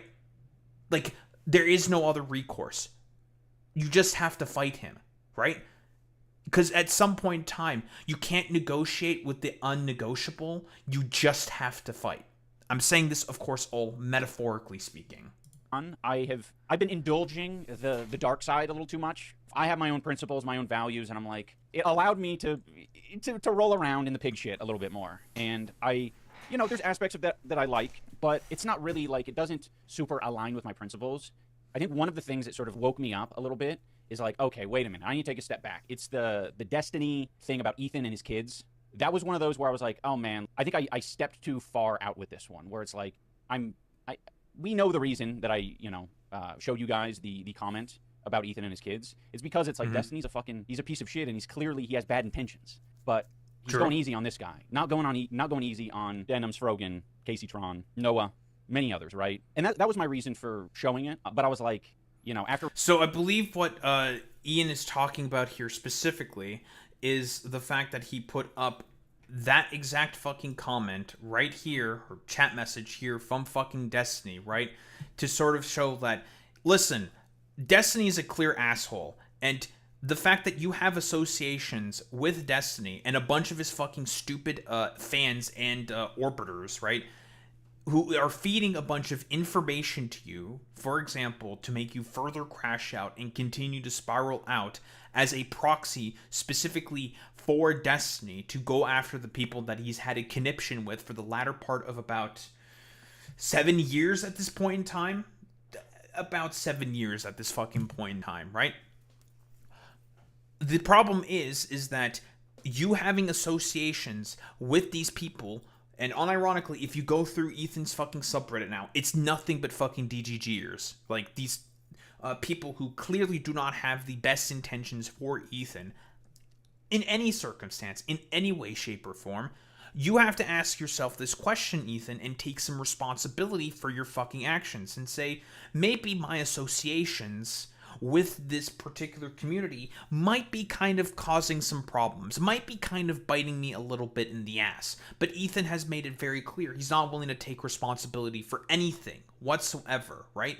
Because if I were Ethan, cut out Destiny. Redact.dev, fuck Redact.dev. Fuck Dan Stockman, who is a serial harasser and doxer. Admittedly, a serial harasser and fucking doxer. Helotonics goes through tons of differing examples of how much of a massive pile of shit Dan Stockman is. And by proxy, also Destiny, because Destiny is totally fine with all the fucking actions that Dan Stockman takes. Why do you think they still associate with one another? At some point in time, there is no recourse besides fighting, right? I can understand wanting to move on and just don't feed the metaphorical wolf. Like, it's not going to do anything. Yada, yada, yada. But you even just bringing this up like this, like, Ethan's just going to bitch, moan, and complain about it anyways. He doesn't give a shit. Reflecting a little bit more, I'm like, ugh, I do not want to roll around this pig shit. It's not within my principles to put that online. I don't want to spread that because it's just negative and it's not true. I don't believe it. It didn't feel right. So that's why I'm like, you know, trying to take a step back from the scorched legume stuff and not roll around in the pig shit. So I'm sorry. I'm sorry to Ethan and Ethan's family for putting that nasty Destiny comment out there. I felt like it was an okay thing to do based on the point I was making, but gross shit shouldn't be spread like that. It's hard, man. It's hard because they fucking that shit all. Sure. I mean, like, I understand where iDubbbz is mostly coming from in this particular respect. Like, doesn't want to, like, roll around in the shit like Ethan wants to, like, drag him down in order to just keep reeling around in a bunch of pig shit, right? But here's the problem.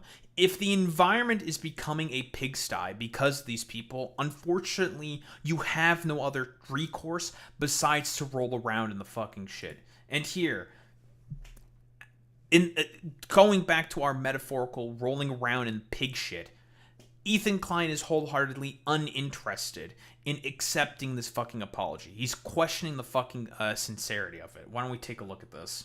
Maybe he's actually developing as a character. But I was the only one that knew. No, it happened like one day after we sent them a cease and desist. They stopped talking about us. Bruh. Right, so I know why they stopped. And I know we have a really good case in Canada, and their lawyer told them that, right? And so, essentially, that's what it is. I don't believe him, by the way. I just don't believe him. But, so Ian and Anissa reacted to my response to them, which was basically just saying that I sent them a cease and desist. I haven't sued them or anything. But here's his response, and I found it quite amusing, so I thought we would watch it. And I think it was out of line for my own personal, I guess, goals in life and like how I want to be. Right. And I think ultimately, even after my apology, he still doesn't seem to think that it's real or genuine. Yeah. Why? So Yeah, you're right, man. I should take it as the way it was meant to be, just completely sincere. Like if he, you know, unironically, if he had issued this type of apology, like, I don't know, months ago, I would have thought it was sincere. But to do it like right after you get a cease and desist, how can I? Like, I'm not even being this to be like snarky. I'm being like, how am I actually? Okay, the problem is, Ethan, is that like you're sending a cease and desist to someone who just unironically took a fucking goddamn comment that some other guy that you're working with and have associations with said about you, which is obviously false. But whatever, Destiny doesn't give a shit about any of this. You're going to send a cease and desist to fucking Ian for some reason and not to Destiny. Like, what the fuck are we doing here? This is genuinely fucking insane. Like, he's just wielding the law as a weapon. And you're being used as a proxy by Destiny, who has lost a lot of his own fucking wealth because of the fact that he's in his own fucking legal troubles. That whole Pixie lawsuit, from what I understand, has taken quite a bite out of Destiny's coffers, if there are clips to fucking corroborate any of that fucking evidence, or if the clips rather corroborate any of those fucking statements that he has said that he's been running out of fucking money. We know, basically, that there's just like, if you want to have a problem with someone, you have a problem with fucking Destiny and his community, who have been clearly feeding you a bunch of stuff to continue your fucking crash out. Like, that's the people who you should be fucking criticizing, but you refuse to do that. It's genuinely insane. You're supposed to think it's sincere.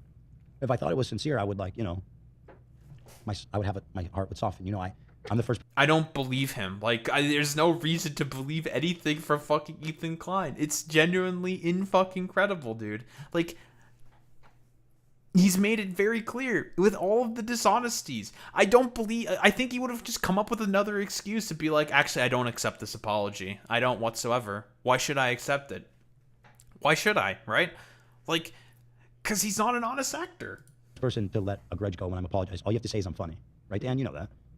He's not actually joking about that. That is true. I'm so quick. Yeah, honestly, you should say everything except Ethan is funny, because this shit is not funny, man. It's not.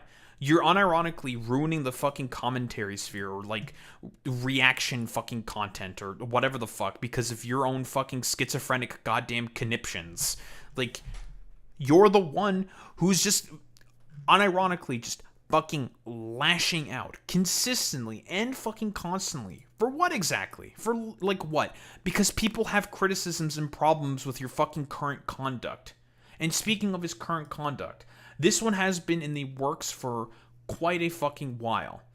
But we have the official fucking Noah Samsen fucking lawsuit. It's now been officially served to Noah Samsen. Now, Noah Samsen, for those who may not know, a video essayist, made a video on Ethan of him essentially doing cover for Israel's genocide within Gaza and the fucking West Bank, right? He's doing a bunch of coverage for that, right? Or specifically just with Gaza, rather. And the reason, and the whole crux and main thesis within Noah Samsen's fucking video is basically, if you keep constantly going after people who are presenting anti-genocide positions, and you keep constantly shitting on them and criticizing them, and mostly lying about their positions, because Ethan doesn't know about any of the fucking history around Israel-Palestine, and probably got most of his fucking talking points from Destiny of all people, that means you are pro-genocide. If you keep going after anti-genocide, pro-Palestinian voices, that means that you are in support of the actions of fucking Israel. Now, Ethan will make the claim that, well, I said that I'm actually pro-Palestinian, and I think what Israel is doing is bad. It's like, okay, if you actually fucking believe that, then why are you going after all the anti-genocide voices? That doesn't make any fucking sense then. There's a contradiction right there. It's genuinely fucking insane, right? By saying a bunch of lies, for example, saying that from the river to the sea means that Israel goes bye-bye. He's made that claim before in a debate with Hassan, right? When the whole, the breaking down of fucking leftovers happened. It's like, but that's not the claim. That's not what from the river to the sea means. Has it been used before by other fucking actors to mean that? Yes.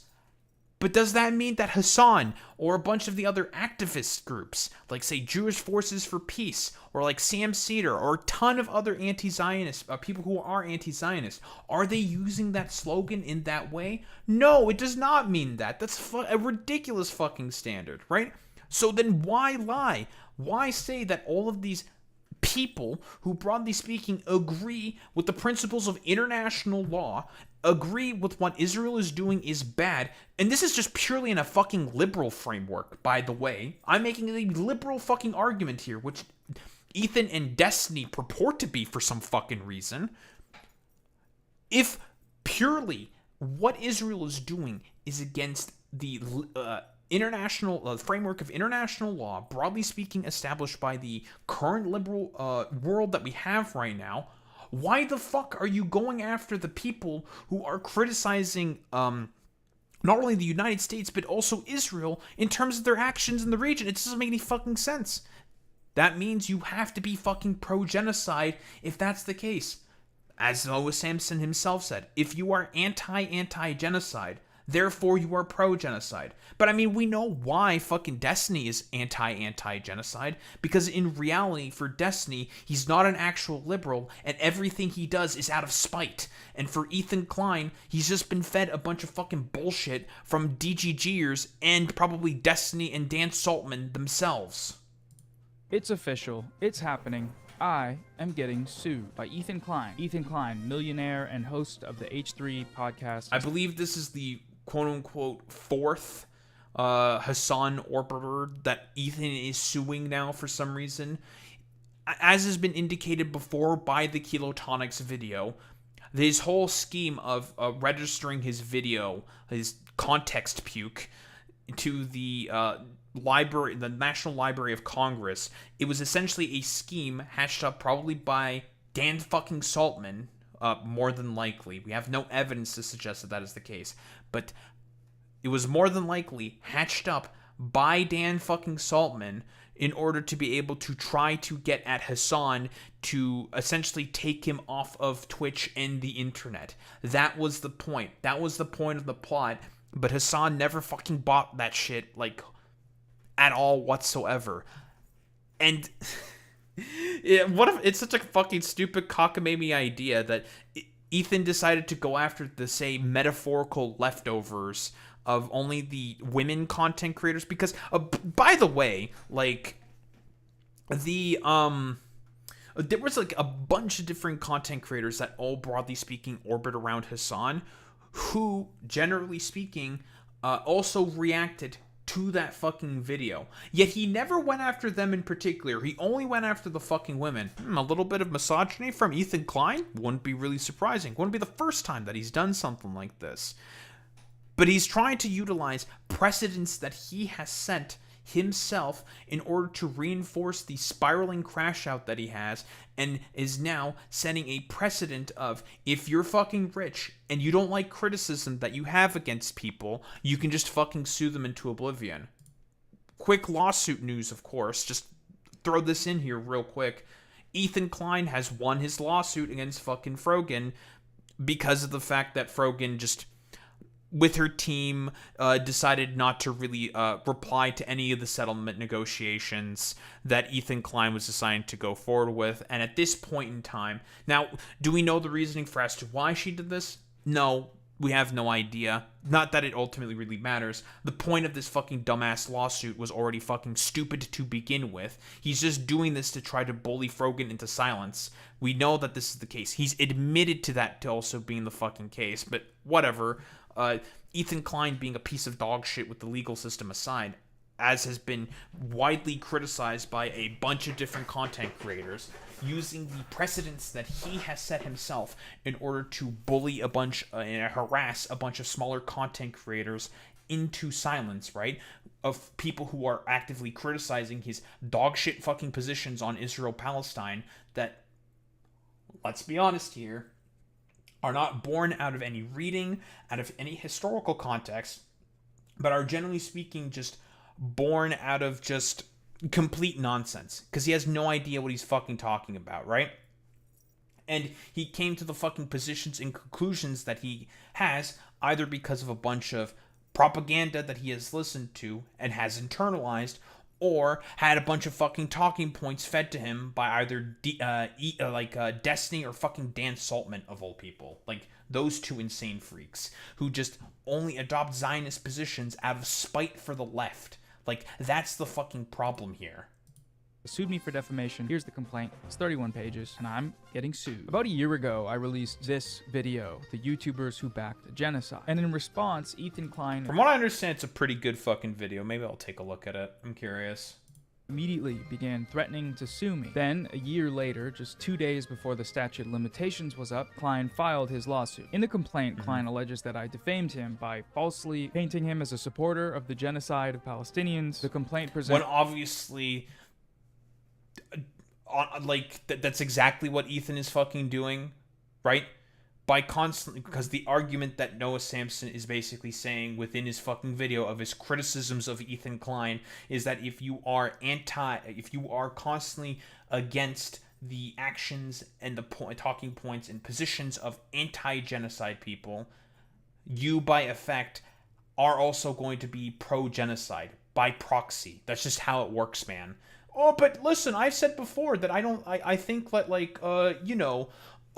what Israel is doing in Gaza is kind of bad. Let's not even forget to mention about the fact that Ethan Klein celebrated the actions of Israeli pilots on her fucking goddamn Instagram. Like, she had, I think some, congratulatory messages for Israeli fucking pilots. Said that Yoav Gallant is a good guy, a guy who was let go, who is a good guy. I want to remind everyone, Yoav Gallant is currently wanted by the ICC and is to stand trial for crimes against humanity, for the actions that he and Benjamin Netanyahu are taking within fucking Gaza. Yoav Gallant also, with the early advent of the quote-unquote war within Gaza, said that unironically, all resources have to be completely cut from Gaza, from the Palestinians. Food, water, shelter, everything. Everything has to be completely cut off from them, right? Which is a war crime. You can't do that. That would be, of course, trying to siege, right? Sieging is currently against the fucking Geneva Convention. You can't do that. and 6 allegedly defamatory statements, including the title and thumbnail of my video, and it makes several claims related to statements made about Israel, Palestine, atrocity propaganda, Nakba denialism, misinformation, and more. There's a lot of stuff in this thing. It's 31 pages. For now, all I can say about the lawsuit itself is that I think Ethan's claims are meritless, and I intend to defend against them. But to do this, I need your help. A full-length defamation trial can cost hundreds of... Now, from what I also understand, and this is what a bunch of detractors are saying dishonestly, is, why are you raising all of this money for your fucking goddamn lawsuit? That doesn't make a lot of sense. Why are you sending that to help fucking Palestine? That's a little weird. It's like, okay, first off, do we really think that a couple $100,000 from some fucking YouTuber jabroni is going to do anything to help the Palestinians? Probably fucking not. No, this isn't about quote-unquote wanting to help the fucking Palestinians or not. That's a fucking deflection. This is about fighting the fact that a fucking Zionist millionaire in Ethan Klein is doing literally everything possible to destroy commentary channels who have criticisms of him, thus destroying the medium in general, right? Because guess what? If you criticize someone and they're fucking rich enough, and this is precedent that Ethan is currently setting, you sue somebody and you have enough money, you can just make them, be not submitted, but basically force them to capitulate and be silent about your fucking positions or silent about your terrible fucking actions because you just have enough money to make them shut up. That's the fucking problem, Ethan. thousands of dollars, and I don't have that. So I started a GoFundMe. It's linked in the description in the pinned comment. You can also find it by searching Klein v. Samsen on the internet. I set the goal at $200,000, but any funds we raise above this goal will be donated immediately to Palestinian aid, and any money that goes unused or is recuperated once legal proceedings conclude will also be donated. Last year, around the time of Ethan's initial lawsuit threats, we did a fundraiser for UNRWA, an organization that provides aid to Palestinian refugees. Yes, because by the way, this isn't the first go-around that Ethan has been making threats against Noah Samsen. He's now finally deciding to follow through with all of his fucking legal threats. Again, it's completely fucking frivolous. It is nonsense. And for example, if this is allowed to go through, right, and Ethan does manage to get a quote-unquote win here, it will have a chilling effect on not only free speech, but also the rest of the fucking commentary community, right? Because, by the way, you know what's been happening here? So many people across the commentary community have been crawling out of the woodwork to say you should support Noah Samsen. Because if Ethan does win here, what is the point of having a commentary community if you cannot criticize and try to build off of one another? Because of some rich dipshits like Ethan Klein and Destiny, who he's essentially trying to use as a proxy to go after his fucking detractors? Because that's the point of all of this, right? Dan Stockman is his pet fucking doxer, and now Ethan Klein is his pet fucking lawsuiter. Very, very cool, Destiny, that this is the system that you've built for yourself. Very, very great. Fantastic. All because of, like, the spite from one insane little fucking man. If this is allowed to go through, if this fucking happens, and Ethan Klein does win this fucking lawsuit, there will be a chilling effect on the rest of the fucking community. Like, what is the point of doing fucking commentary then? Like, are we supposed to just be, like, glazing it up for, like, a bunch of fucking detractors, for a bunch of commentary creators? No, fuck that bullshit. No, that's not how any of this works. That's not how communities, generally speaking, improve. It's if we provide criticisms, constructive or critical, to people, right? In order to be able to build a more effective fucking community, a stronger fucking community. But then again, dumbasses like Ethan Klein are fine with, say, like, morons like fucking Tectone or Nuxtaku to be able to get away with their heinous fucking behaviors because, guess what? Those guys are significantly richer than most of the fucking commentary YouTuber channels. So guess what? If this precedent is allowed to go through, which Ethan is trying to set now, they could just sue the shit out of their detractors and then, boom, done. Over. Like, completely and utterly over, right? commentary as a genre within YouTube will just die, which is why you should absolutely fucking support Noah Samsen in his defense against Ethan Klein. And we raised over $500,000, so it would be cool if we could do something like that again. I'll be hosting a fundraising live stream this Friday, May 22nd, starting at 10 a.m. Pacific time. Which you It's should a marathon donate to. stream, so it will go for 4 days straight, maybe longer. We'll have lots of guests calling in to hang out, play games, or do tier lists or whatever else. So far, we've got FD Signifier, Boy, Big Joel, Denims, iDubbbz, Frogan, Elliot Sang, Chris Kunzler, Overzealot, Spooky Scary Socialist, Ahmed tier lists. Sarsor, Color Mind, Oli Sunvia, Cavernacle, and more. We'll have lots of fun Very donation cool. goals. You may get to see me chug a gallon of milk, take a pie to the face, wax my legs, cosplay your favorite influencer, do the hot chip challenge, run a marathon, and more. We'll have the week. All day girls do is eat, they fucking hot chip in line, be bisexual or some shit, whatever.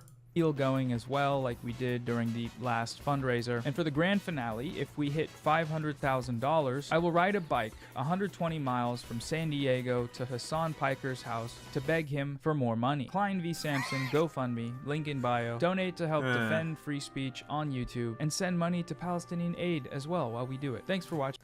Thanks for watching, blah, blah, blah. I'm going to stick to the donation link, more than likely in the description.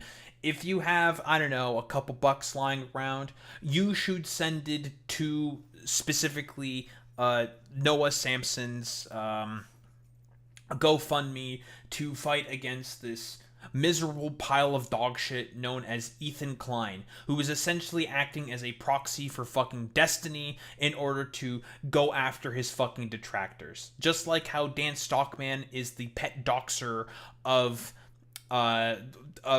Destiny, he's using Ethan Klein as a proxy to essentially go after his fucking detractors, because that's the point of all of this.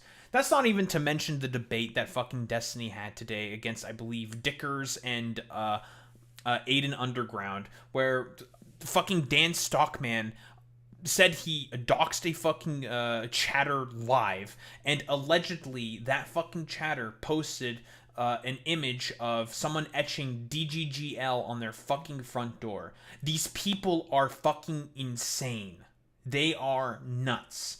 You cannot have an environment that is going to be productive or safe whatsoever with these complete psychopaths like Destiny and Dan fucking Stockman. They should unironically be deplatformed. Like, unironically. These people are genuinely insane because they keep constantly issuing threats against detractors, they keep harassing other content creators, and they will do literally everything possible to make the environment worse for everyone around in the general sort of platforms on social media, except for themselves. Because in reality, the only point for people like Ethan Klein and Destiny, the reason why they're doing this is because they just want to monopolize all of the fucking commentary and have around themselves, and essentially create criticism-free zones where they can basically act out with complete fucking immunity with their stupid, ridiculously heinous actions that are anti-fucking free speech. But, you know, I'm gonna be looking at you, Pigless Eats Oreos, and all of you other, like, Ethan Klein fucking orbiters who did all that fucking ball washing for him, to see if your principles on free speech are as rock solid as you people pretend they are. But yeah, like, what else is there to really say? This shit is fucking insane. This will have a chilling effect if Ethan Klein is successful in this fucking lawsuit. Fuck you, Destiny. You're a pile of fucking dog shit and should be, broadly speaking, actively fucking deplatformed from all of these fucking social media platforms for creating this, helping to create this dog shit fucking environment we find ourselves under because you're afraid of a little fucking criticism. You and your fucking degenerate pile of freaks that you call a community, these psychopaths, these morons. And you should support Noah Samsen in his defense against Ethan Klein, who essentially wants to destroy the commentary community and community that he helped to fucking build for himself. or not for himself rather, but for the fucking platform in general, right? And cause a chilling effect and essentially, I don't know, send YouTube back in the proverbial fucking Stone Ages because of his unironic, like, hypocritical stances that he currently holds right now. Don't think there's really much else to say besides that.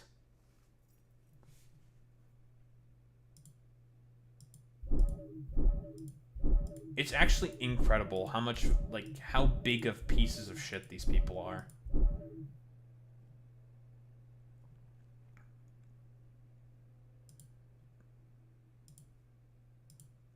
Genuinely insane.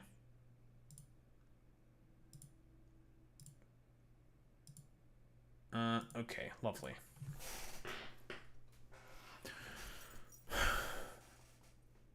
I do have this ordered how I want.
Ay, ay, ay, ay, ay, ay, ay.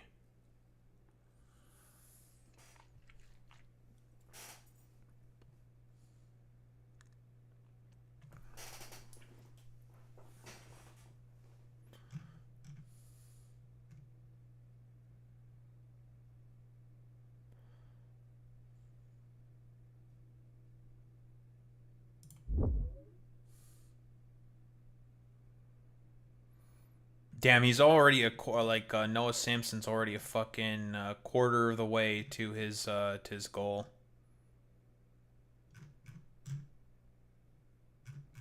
Hell yeah. Hasn't even gotten to the but here, I'm gonna post the link in chat. You should donate to this.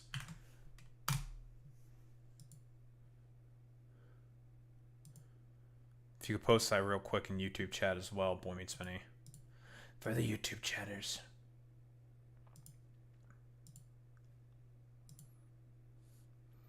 But yeah, he's already at 45k. Hell yeah. Fuck Ethan Klein and his stupid bullshit.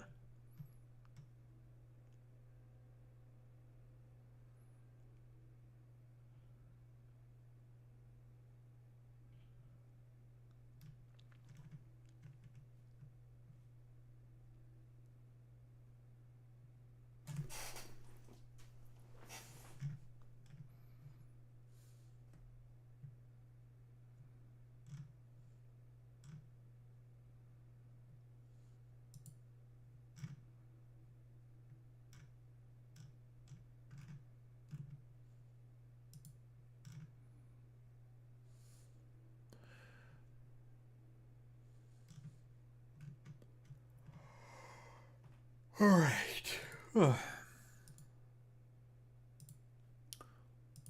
Let's get started with this stuff.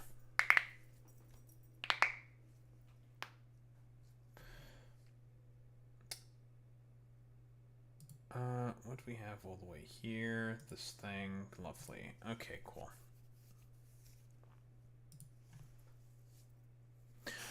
Guys, did you know that the president is a corrupt sack of shit? No! Oh my god, I'm shocked. What a fucking shocker. But the IRS has now been barred from investigating President Trump or his family for past tax issues under new terms added to a controversial lawsuit agreement with the DOJ.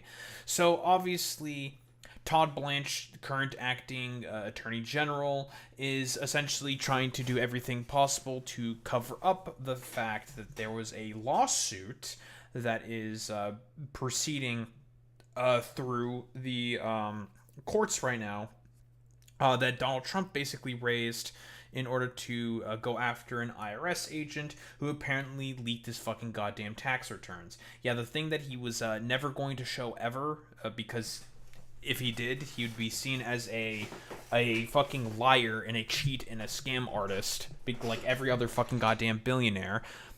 He would be seen as hypocritical by his base, and he would suffer politically from it. But would you believe me that he's also essentially trying to use all of this as like an excuse to also create a fucking slush fund, a $1.7 billion slush fund? Because this lawsuit that he's having with the IRS was about $10 billion fucking dollars, right?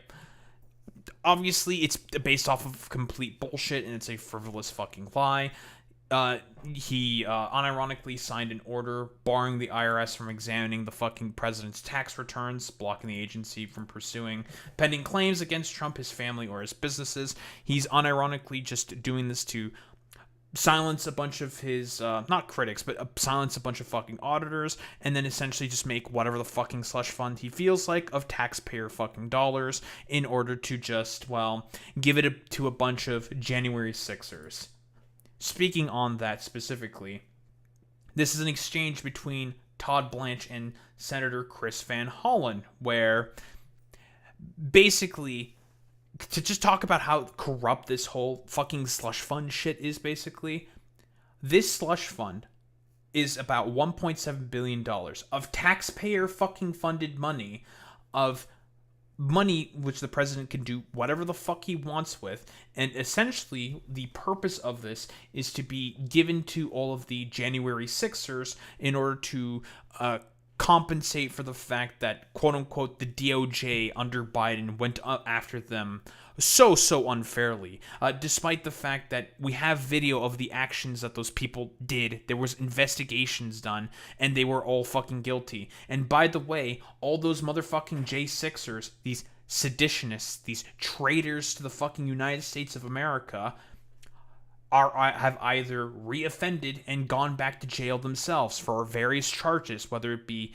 pedophilia or assault or murder. These people should be thrown in fucking jail because they are insane. But here, Todd Blanche, being a corrupt shithead like everyone else within the current administration, shocker. That was the case was dismissed by the judge last night. Yeah, because you moved to create this fund. I didn't move. I did not move. The settlement result, Mr. Attorney General, come on. So so you're not going. Again, the reason why this got fucking dropped was because of the creation of that fucking slush fund. You're not going to submit this proposal to any federal judge or independent. There is no judge. Any independent authority? What does that mean, an independent authority? It means not somebody who's getting to pick 5 of the members who was the president's former personal attorney. True. That would be somebody who would be independent. I'm the acting attorney general, okay? Yeah, and you're also Trump's former fucking attorney. Or you were fucking Trump's fucking personal fucking attorney, you dumbass. So yeah, you appointing a bunch of people to help administer this fucking slush fund and stop these fucking lawsuits is a bit of a conflict of interest, isn't it? The fact that I used to be President Trump's lawyer is just a fact, but I'm the acting attorney general. So don't say the president's former. Like, you just get, like, these people are just actively lying in your face. You people need to understand. They are actively spitting on your face and saying you're gonna fucking like it. And unfortunately, about 30% of the country fucking likes it. It's genuinely insane. Like, he just said, I used to be the president's personal attorney, and now I am the acting attorney general. Do you not see the problem with that? That's the fucking issue, Todd. You just said it, Todd. All right, man. A personal lawyer will do something. The acting attorney general will do something. Mr. Attorney General, you are acting today like the president's personal attorney, and that's the whole problem. You've got you have a whole banner of his face. He's mad about that hanging one. over the Department of Justice, and you and everybody else walks under it, and you are acting like you're his current personal attorney. Mr. Chairman, I have no further questions. Great there by Senator Chris Van Hollen. Listen, I'm a big fan. I like Senator Chris Van Hollen. Listen, he won me over with that that Green Beret that Green Beret dude, for example, that he interviewed with his platform. That was really, really good. But continuing onwards, would it be, let's be honest here, a surprise that Donald Trump is pretending to not know anything about this? We should really just underline how much of a fucking incredibly, incredibly shady sort of affair that this all is. Like, I'm going to tell you again, this is a 1.6, or I think it was $1.7 billion, not 1.6. It's $1.7 billion slush fund of taxpayer money that he is using from that fucking lawsuit that he had with the IRS, that the Attorney General just basically said, actually, what lawsuit? There is no more fucking lawsuit. And look, we have all this extra money now all of a sudden. Well, that's a little interesting. And he's using that to give that back to a bunch of pedophiles and fucking sexual abusers and assaulters. Very cool. The Justice Department has this new fund that was announced today, $1.7 billion. Yeah. Why should taxpayers pay for the January 6th? Well, it's been very well received, I have to tell you. I know very little about it. I wasn't involved. So that's apparently the current excuse that all these like corrupt shitheads are basically going with. They're saying that this is polling well or something. Huh? What, like, you are polling negatively on every fucking goddamn issue. Like, what are you talking about? There is no fucking shot that this is polling well with the American people besides your dumbass fucking cult. And even with them, because a lot more people have been leaving the fucking Trump cult more and more and more, saying like, yeah, I mean, like, I was duped. I acknowledge that I'm a complete dumbass. More and more people by the day are leaving the Republican Party and the Maga cult because they are coming under the recognition that the country is unraveling because of their dumbass fucking actions. In the whole creation of it and the negotiation. But this is reimbursing people that were horribly treated, It's anti-weaponization. They've been I'm going to tell you again, all, like, I don't know if it's like a majority, but a lot of the J6ers reoffended and went back to fucking jail. Like, for various fucking crimes ranging from assault to murder to even sexual impropriety. weaponized. They've been, in some cases, imprisoned wrongly. They paid legal fees that they didn't have. They've gone bankrupt. Their lives have been destroyed. And they turned out to be right. I mean, it's was no, they a period weren't. of time in the history of our country, and they worked on it. I know the Justice. I do hope, for example, that the Democrats with the DOJ go after the fucking the J6ers that get this money, because I don't think they should have any of this fucking money. Tax it all away and send them back to jail, because that's where they belong, in jail. They did a coup against the United States of America, like, unironically. Like, bye-bye, back to jail. You guys are fucking traitors, unironically. I don't like being fucking punitive, generally speaking, but, like, they got fucking rightfully indicted. There's film of this. You see their fucking faces of all these motherfuckers who entered the fucking Capitol. They were celebratory about it, for fuck's sake. So as far as I'm concerned, too bad. Committed a crime. It's over for you. Law and order, guys. That's what we have to fucking care about as the Republican Party, guys.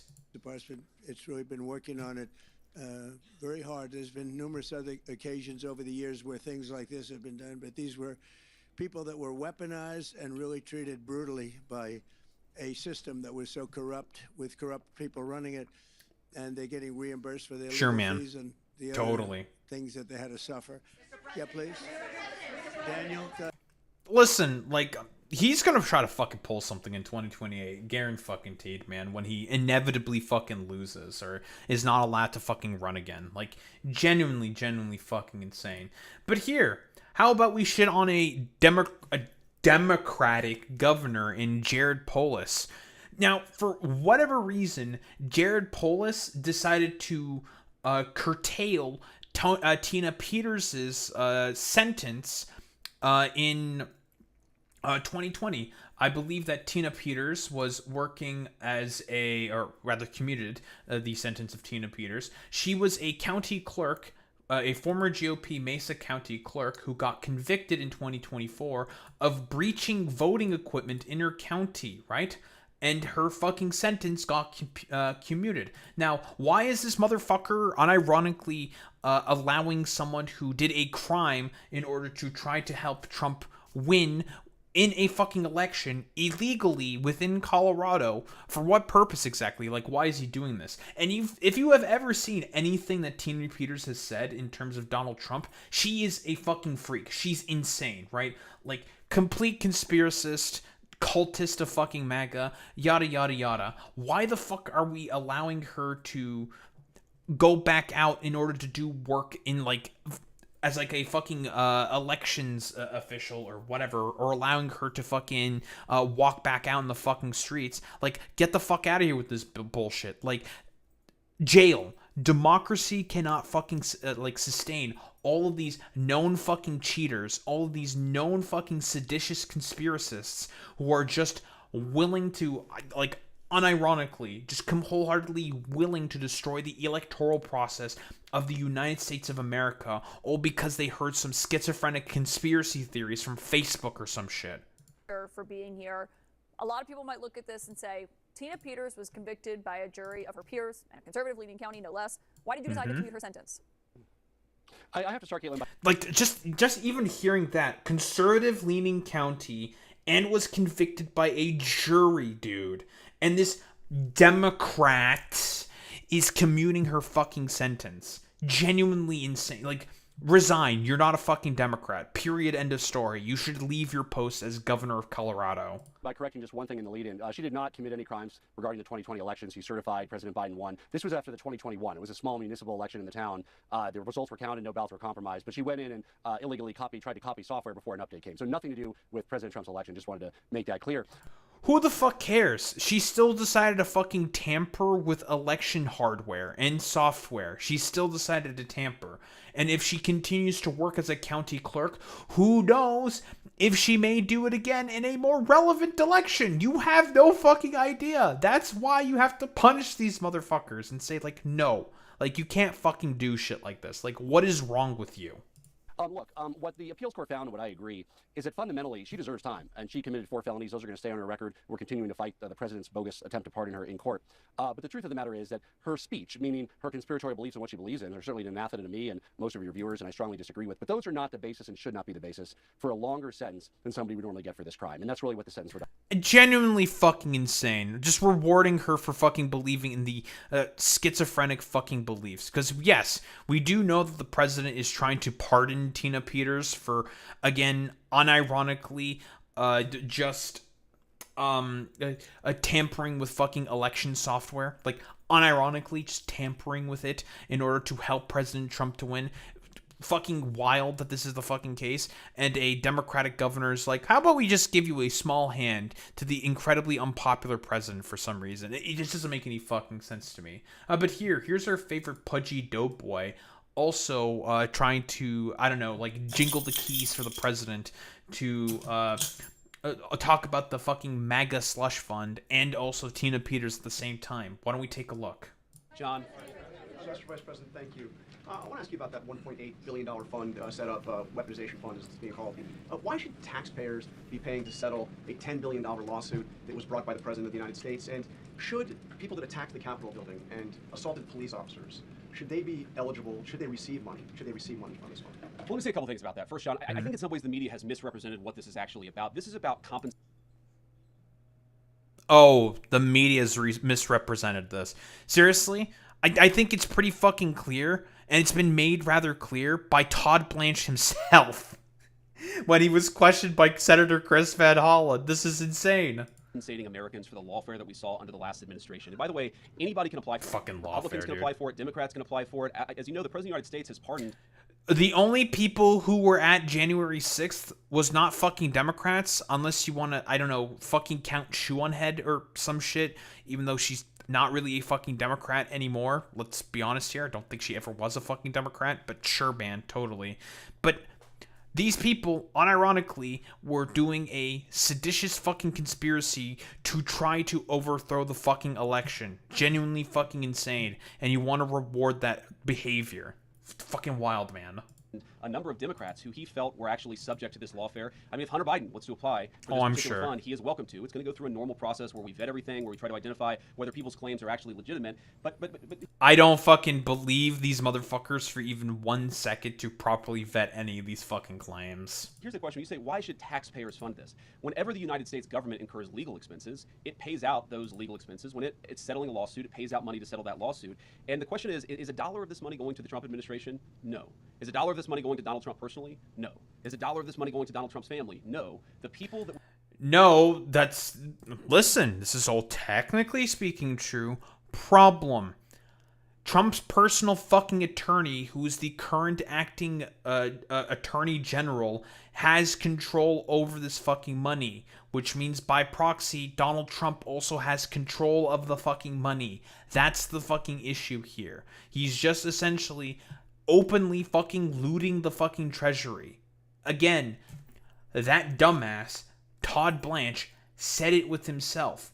He appointed a bunch of cronies that are under himself that he knows, right? And himself in order to be the main administrators of that $1.8 billion. Or is it even, it's like, I think it's like 1.776 or some shit. Very convenient fucking number there.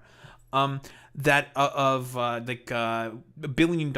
So like we'll just go with like about $2 billion. About $2 billion that the president can use with absolute impunity to just do whatever the fuck he wants with. That's the problem. would get the money are people, some of whom have been prosecuted completely disproportionate to any crime they've ever committed. Like, let's just take a couple of examples. Tina Peters is this woman who is about to get out of prison, thanks in large part to the president's good work in Colorado. This is a woman who... Good work. Also, she's not getting out, you fucking dumbass. Her sentence was fucking commuted by the governor of Colorado. There's nothing he can do about the fucking state crimes that Tina Peters did within fucking Colorado, because she did state crimes by tampering with election fucking software and machines. Stupid. Who, at worst, if you believe everything that the prosecutors said about her, committed misdemeanor trespassing, and somebody threw the book at her, this innocent grandmother was going to spend 10 years in prison, completely disproportionate to any misdemeanor trespassing that I've ever seen. Was that fair? No. Is it reasonable for her to get some compensation for the fact that she was treated unfairly? I think the answer is yes, and I think that what we're going to see, hopefully, is the entire country, led by this Department of Justice, turning the page on the lawfare.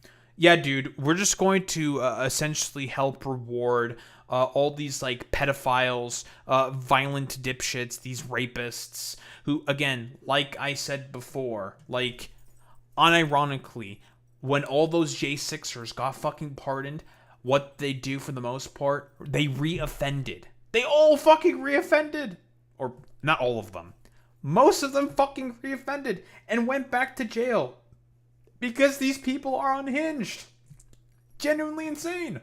What I would like to propose, and I think the Democrats, you know, hopefully they're willing to meet us halfway here. I won't hold my breath. But what I would I think every single Democrat that has talked about this particular issue have said, like, no, we're suing the shit out of Donald Trump for this one, which they should. propose is something very simple. That if you are willing to turn the page on Joe Biden's lawfare, why don't we prosecute people? Very simple principle. Why don't we prosecute people who violate the law? Let's not prosecute people because they said the wrong thing or because they had... Oh, shut the fuck up, dude. This is complete fucking gobbledygook. It's like, okay, sure. How about we prosecute you, who's constantly doing every fucking cover-up possible for the president of the United States, who you called the modern-day Hitler, your words, not mine, doing constant cover-ups for his flagrant, constant fucking illegal actions that he's taking over and over and over and over again while in office. Genuinely insane, man. Had the wrong political candidate or because they had the wrong viewpoint. And I think part of turning the page on that is to actually ensure the real victims of that lawfare receive some compensation. That's what this fund is going to be targeted at. And again, there's going to be a process to ensure that that money is only given to people who have actually, I hate to say earned it, but the people who actually were really mistreated by the previous administration and Department of Justice. Oh, shut the fuck up. No, you're just okay with the further rape of the fucking country and the further degradation of the United States fucking government. That's what you're purely fucking interested in. You pudgy doughboy fucking dipshit who's not going to be the next president of the United States of America because everyone fucking hates your goofy looking head ass. But yeah, I mean, like, what else is there to really say? Donald Trump appointing his own personal attorney who's the acting head of the fucking DOJ, well, acting attorney general, acting head of the DOJ, basically, to have a slush fund of about $2 billion fucking dollars, about $2 billion, to give to a bunch of rapists, fucking pedophiles, assaulters, and general fucking ostensible pieces of shit who decided to go through with an election conspiracy to do a coup for the president of the United States so then he can stay further in power for an election that he fairly fucking lost.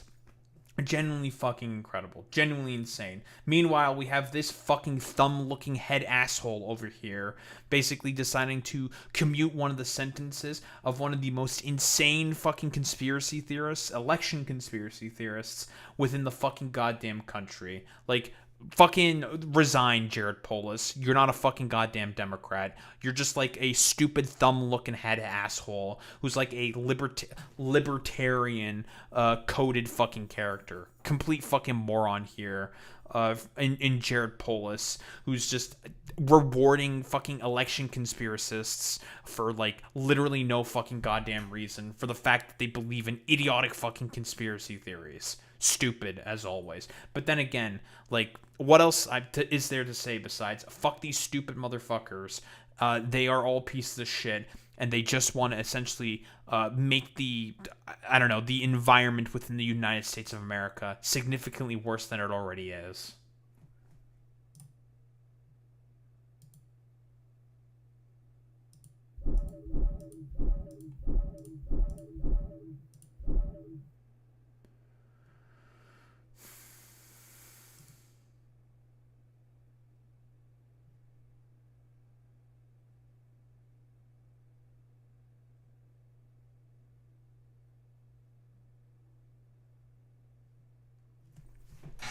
Alright. Thank you, Sleepy Hazard. It's less everybody likes Gengar. Gengar do be having that swag. I want to get a Giratina plushie though. I like Giratina. It's my favorite Pokemon. But listen, since we all know that Game Freak are a bunch of nostalgia cucks, they will basically only cater to very, very, very, well, specific fucking Pokemon constantly over and over and over again. It's kind of annoying, but whatever.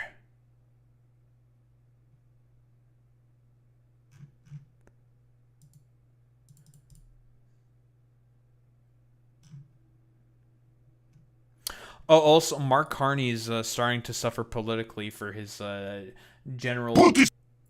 Thank you, Zane. For his general fucking conservative policies.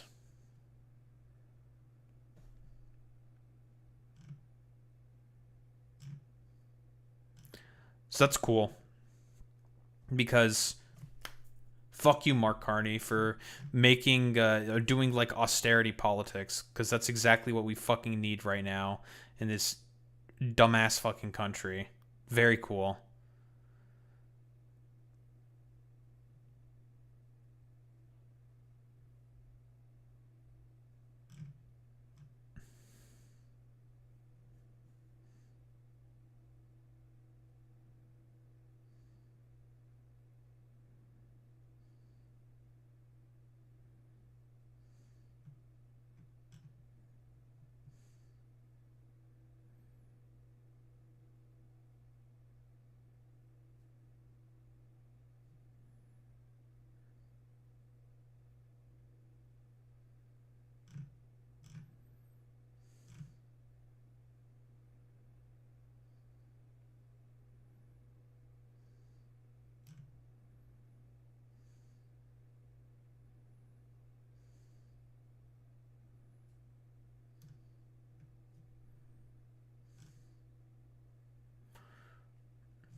Has a country ever sued someone over defamation before? Not sure. I think so, but we'll just get into this right now. I've just been mostly getting fucking distracted.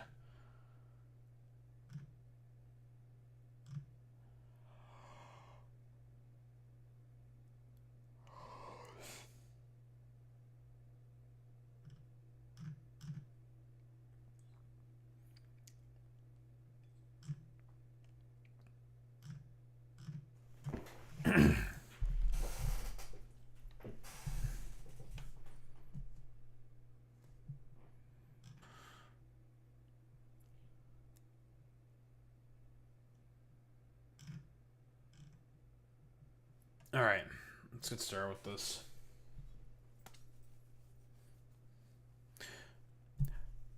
Guys, did you know that Israel is kind of bad? Shocker, I know.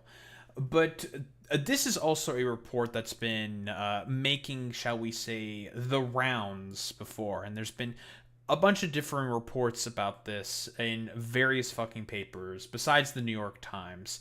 But I believe, Nicholas Kristof. Nicholas Kristof is not exactly like... I wouldn't really vouch for him as a reporter, but it was an opinion piece that was put within the New York Times. As we all know, the New York Times has peddled constant lies at the behest of the Israelis for the express purpose of continuing to try to manufacture consent for the genocide within Gaza. Like, they ran the stupid 40 babies, I think, being baked in ovens meme or some shit. Like, that was just a completely false story. There was just literally no evidence or indication that Hamas, I don't know, killed 40 babies by putting them in ovens or some shit. Stupid, incredibly dumb.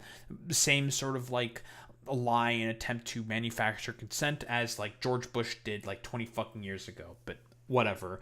But, and this is a thing that has been done within Israel and has been filmed within Israel, is rapes happening in fucking Israeli prisons of Palestinians. Yeah, because some IDF soldiers were trying to fucking film that shit, then basically caught a little bit too much, and then tried to fucking turn away from it instantly, as fast as they could, because of just how terrible of a look it was.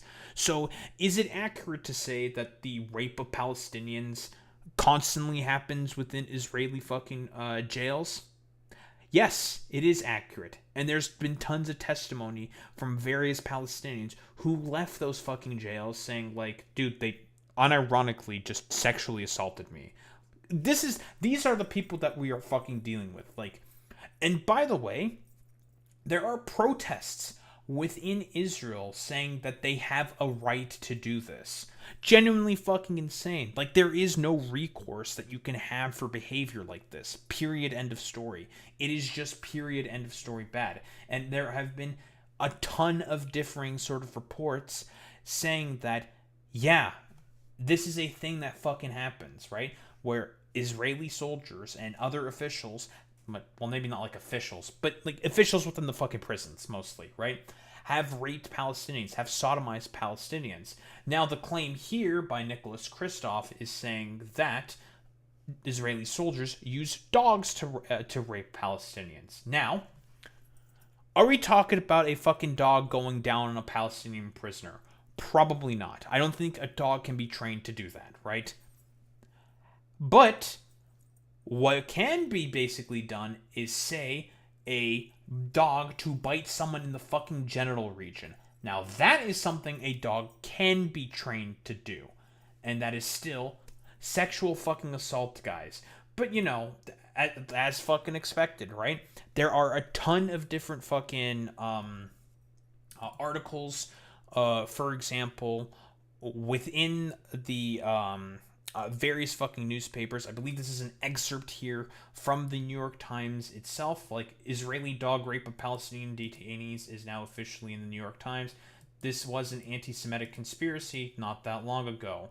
Again, I mean, it's in the opinion section of the New York Times. Again, if it's in the New York Times, that's when you know it's more than likely, not more than likely, it's gaining some form of fucking traction, because New York Times is one of the biggest fucking newspapers within the United States of America, or news aggregators within the United States of America. And there's been a ton of differing papers that have reported on this exact fucking behavior happening within Israel. But what? On one occasion, he said he was held down, stripped naked, and as he was blindfolded and handcuffed, a dog was summoned. With encouragement from a handler in Hebrew, he said the dog mounted him. They were using cameras to take photos, and I heard their laughs and giggles, he said. He tried to dislodge the dog, he said, but it penetrated him. Other Palestinian prisoners and human rights monitors have also cited reports of police dogs being coached to rape prisoners. The journalist said that when he was released, an Israeli official warned him, if you want to stay alive when you return, do not speak to the media. Genuinely fucking insane, right? Pretty sure Sri Lanka's done this too. A bunch of other dictators have done this before. I believe Pinochet has done this in the past. I believe a bunch of other fucking genuinely ostensible fucking human beings have also done this, and ostensible fucking regimes. This is who Israel is specifically trying to imitate, right? Like, people who, broadly speaking, are seen as like the worst within the, shall we say, like, planet within history. Fucking insane. And the New York Times, because as we all know, Israel is trying to sue the New York Times right now for defamation.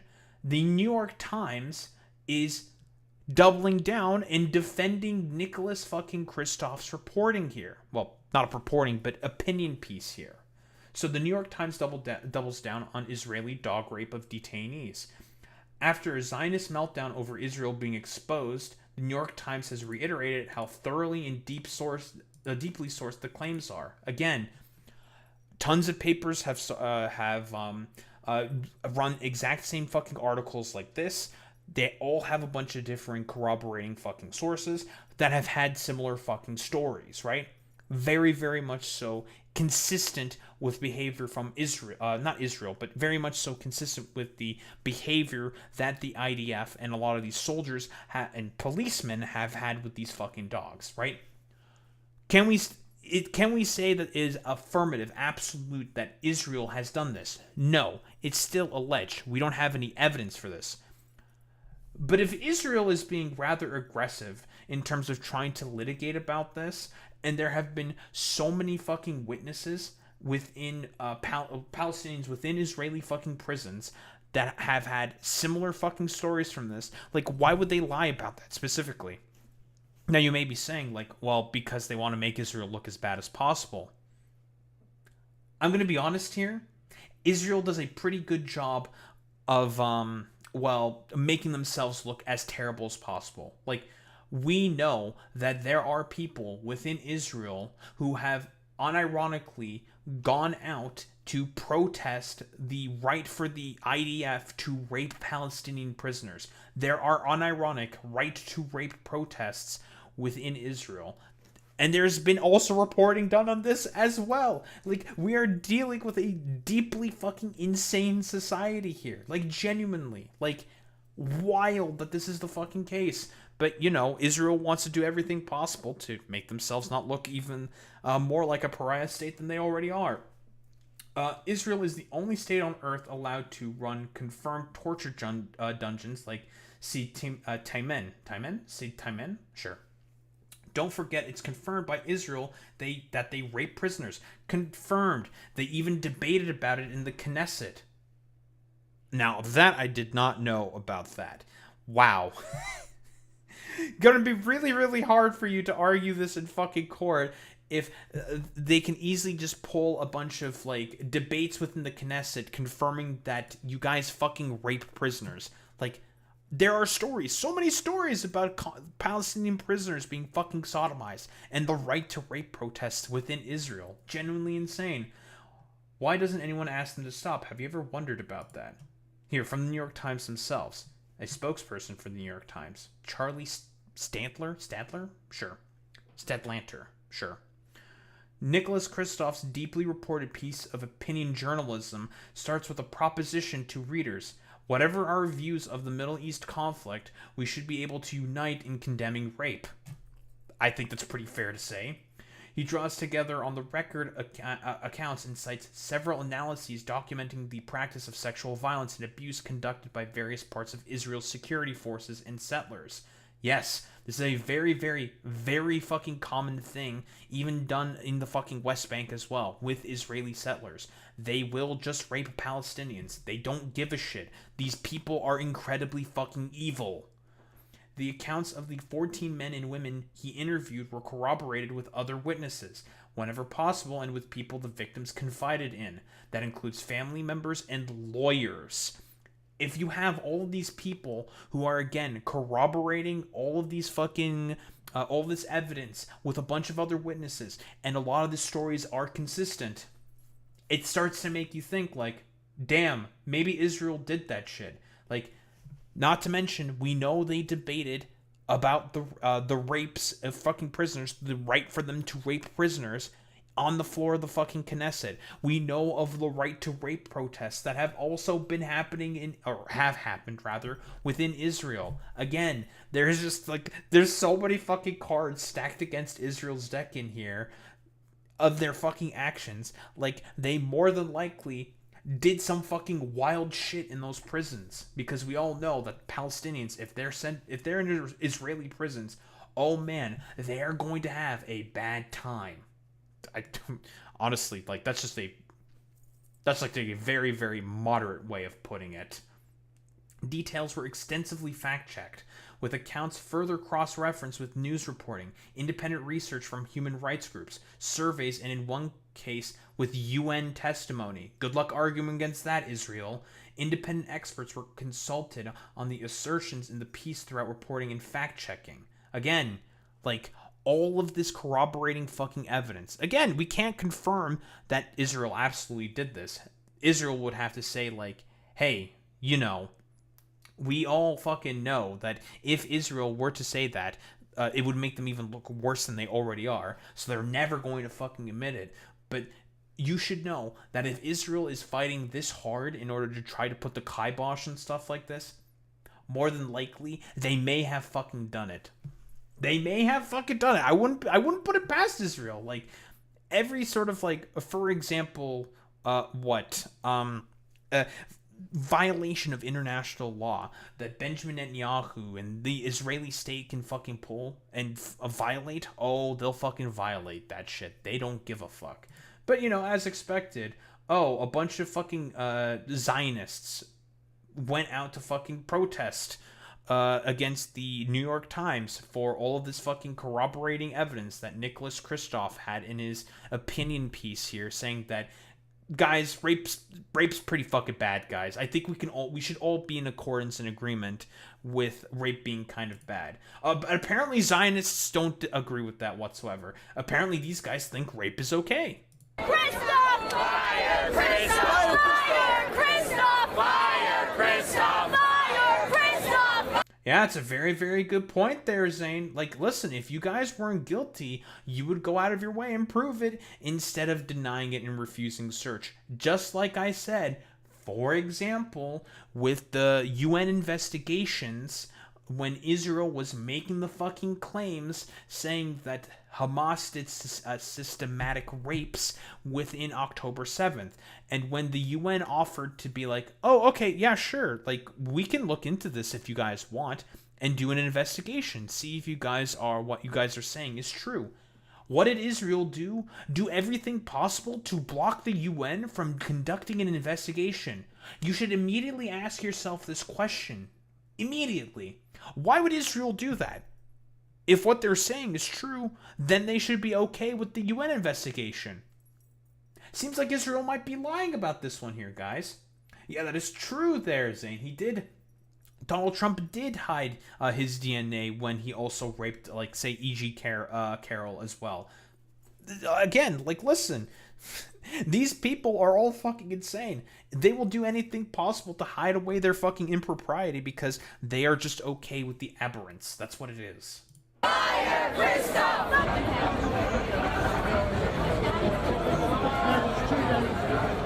This is incredible. End Jew hatred, the New York Times. Like, dude, the New York Times literally ran, like, mainline fucking pieces to downplay the genocide within Gaza every single time. Yet these motherfuckers will still not be satisfied with that.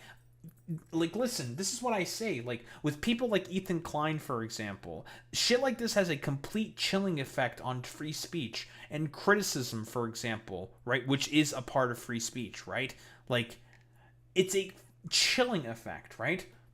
You can't fucking criticize us whatsoever, right? You can't. Anything that we do is not above reproach. Everything we do is perfectly fine, legal, yada, yada, yada, even though it is clearly not the fucking case. And these motherfuckers will just come out of the woodwork and say, like, actually, no, we're just okay with all the rapes that are happening within Palestinian, on Palestinians within fucking prisons in Israel. Because we know that that's a thing that's happening. It's genuinely insane. And these motherfuckers will come out of the woodwork and say, like, actually, that's not a thing that's happening. No, it's just like, bro, you people are wild, man.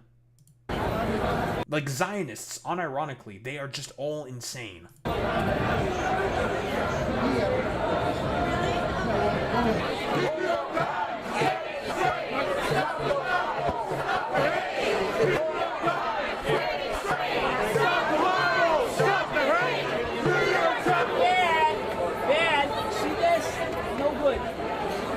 It's genuinely insane, dude. It's like, dude, Israel just has a right to rape fucking prisoners within their fucking within captivity. Fuck it, who cares? Like, we don't give a shit. Fuck that bullshit. And that's why I say, like, these people are fucking nuts, man. Like, again, I don't think Nicholas Kristof is particularly a great reporter or whatever, but again, we should all be okay with saying that rape is bad, and these people are coming out with the position of actually, no, we're pro-rape. Genuinely insane. But yeah, like, I don't know, probably just more of the fucking same.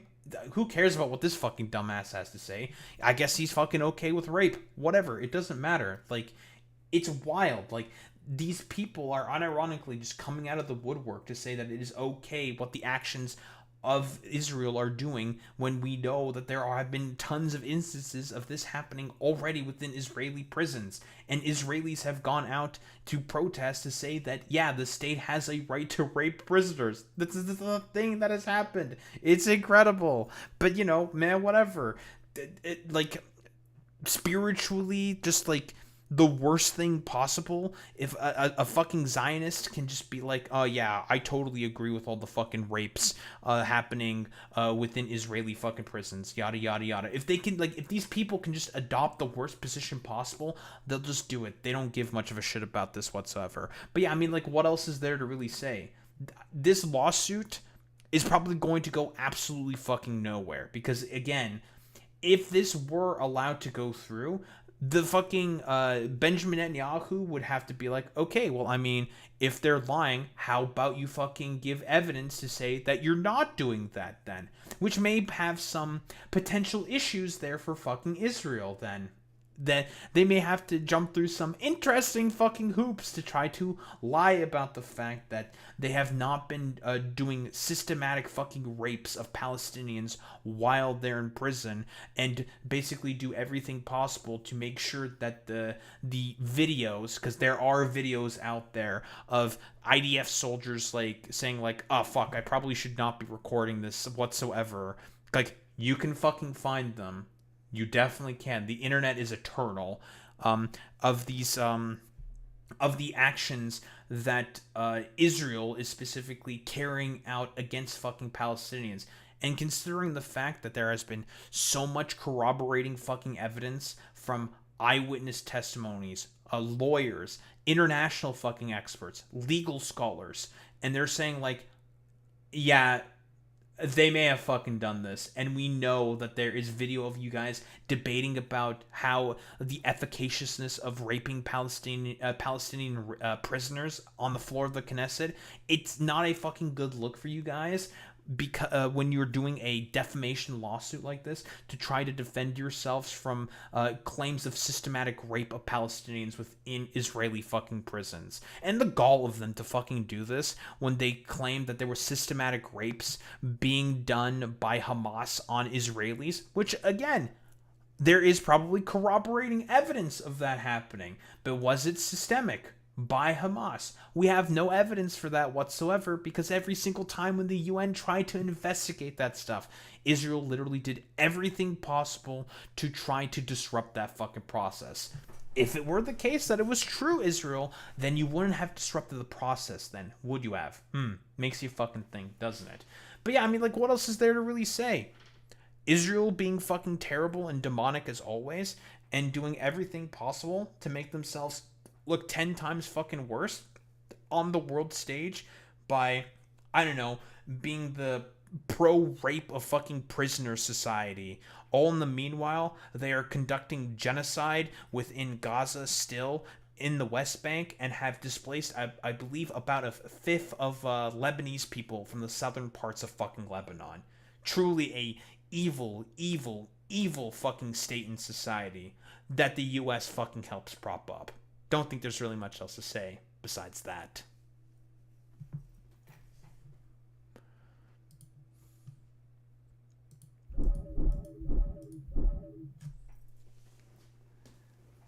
Ugh. Just something in my fucking eye and it's annoying and I hate it.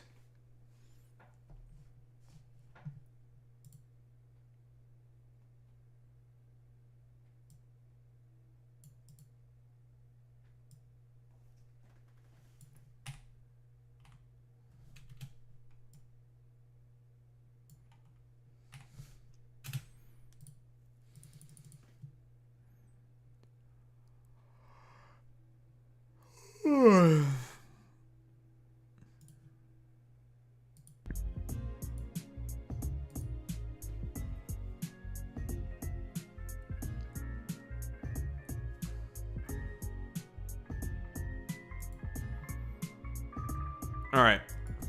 What the fuck are we reading out to today?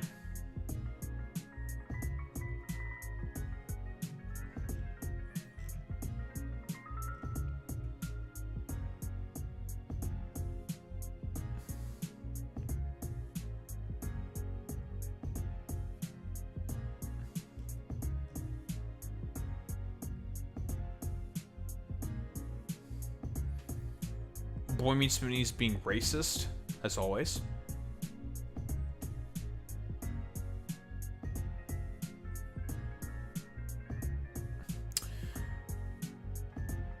Also, we have to see if tomorrow we are going to be Skitari maxing. I was wrong about you, Senator. You're not cringe. You're just fucking racist! No, we're just fucking putis, which means tomorrow is probably going to be putis pow! Stream tomorrow. We're gonna have to deal with el fucking putis. We have to deal with the fucking putis. Putis! Yeah, putis. Tomorrow's putis time.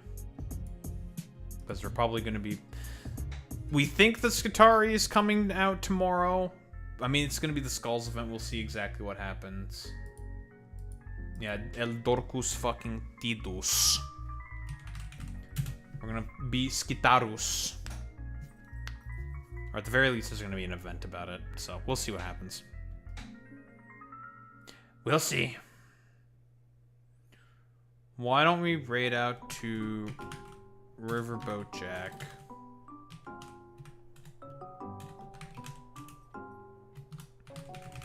Alright, dorks, raid messages. You know what to do, you know what to say. You say you've been blessed by Romanian Jesus with a Transstride with a $1 raid buff. If you're a sub, if you're a non-sub, you do the WoWie with a $1 raid buff. So we show appreciation to those running 2Ks gamers. I will be back tomorrow with either more yapping, more factoring our Oreos, or perhaps some other random bullshit with El Dorcus Tidus if the Skitari are coming out. We'll see what happens. Anywho, gamers, I will be back tomorrow. Same time, same place, same face. Peace out, gamers.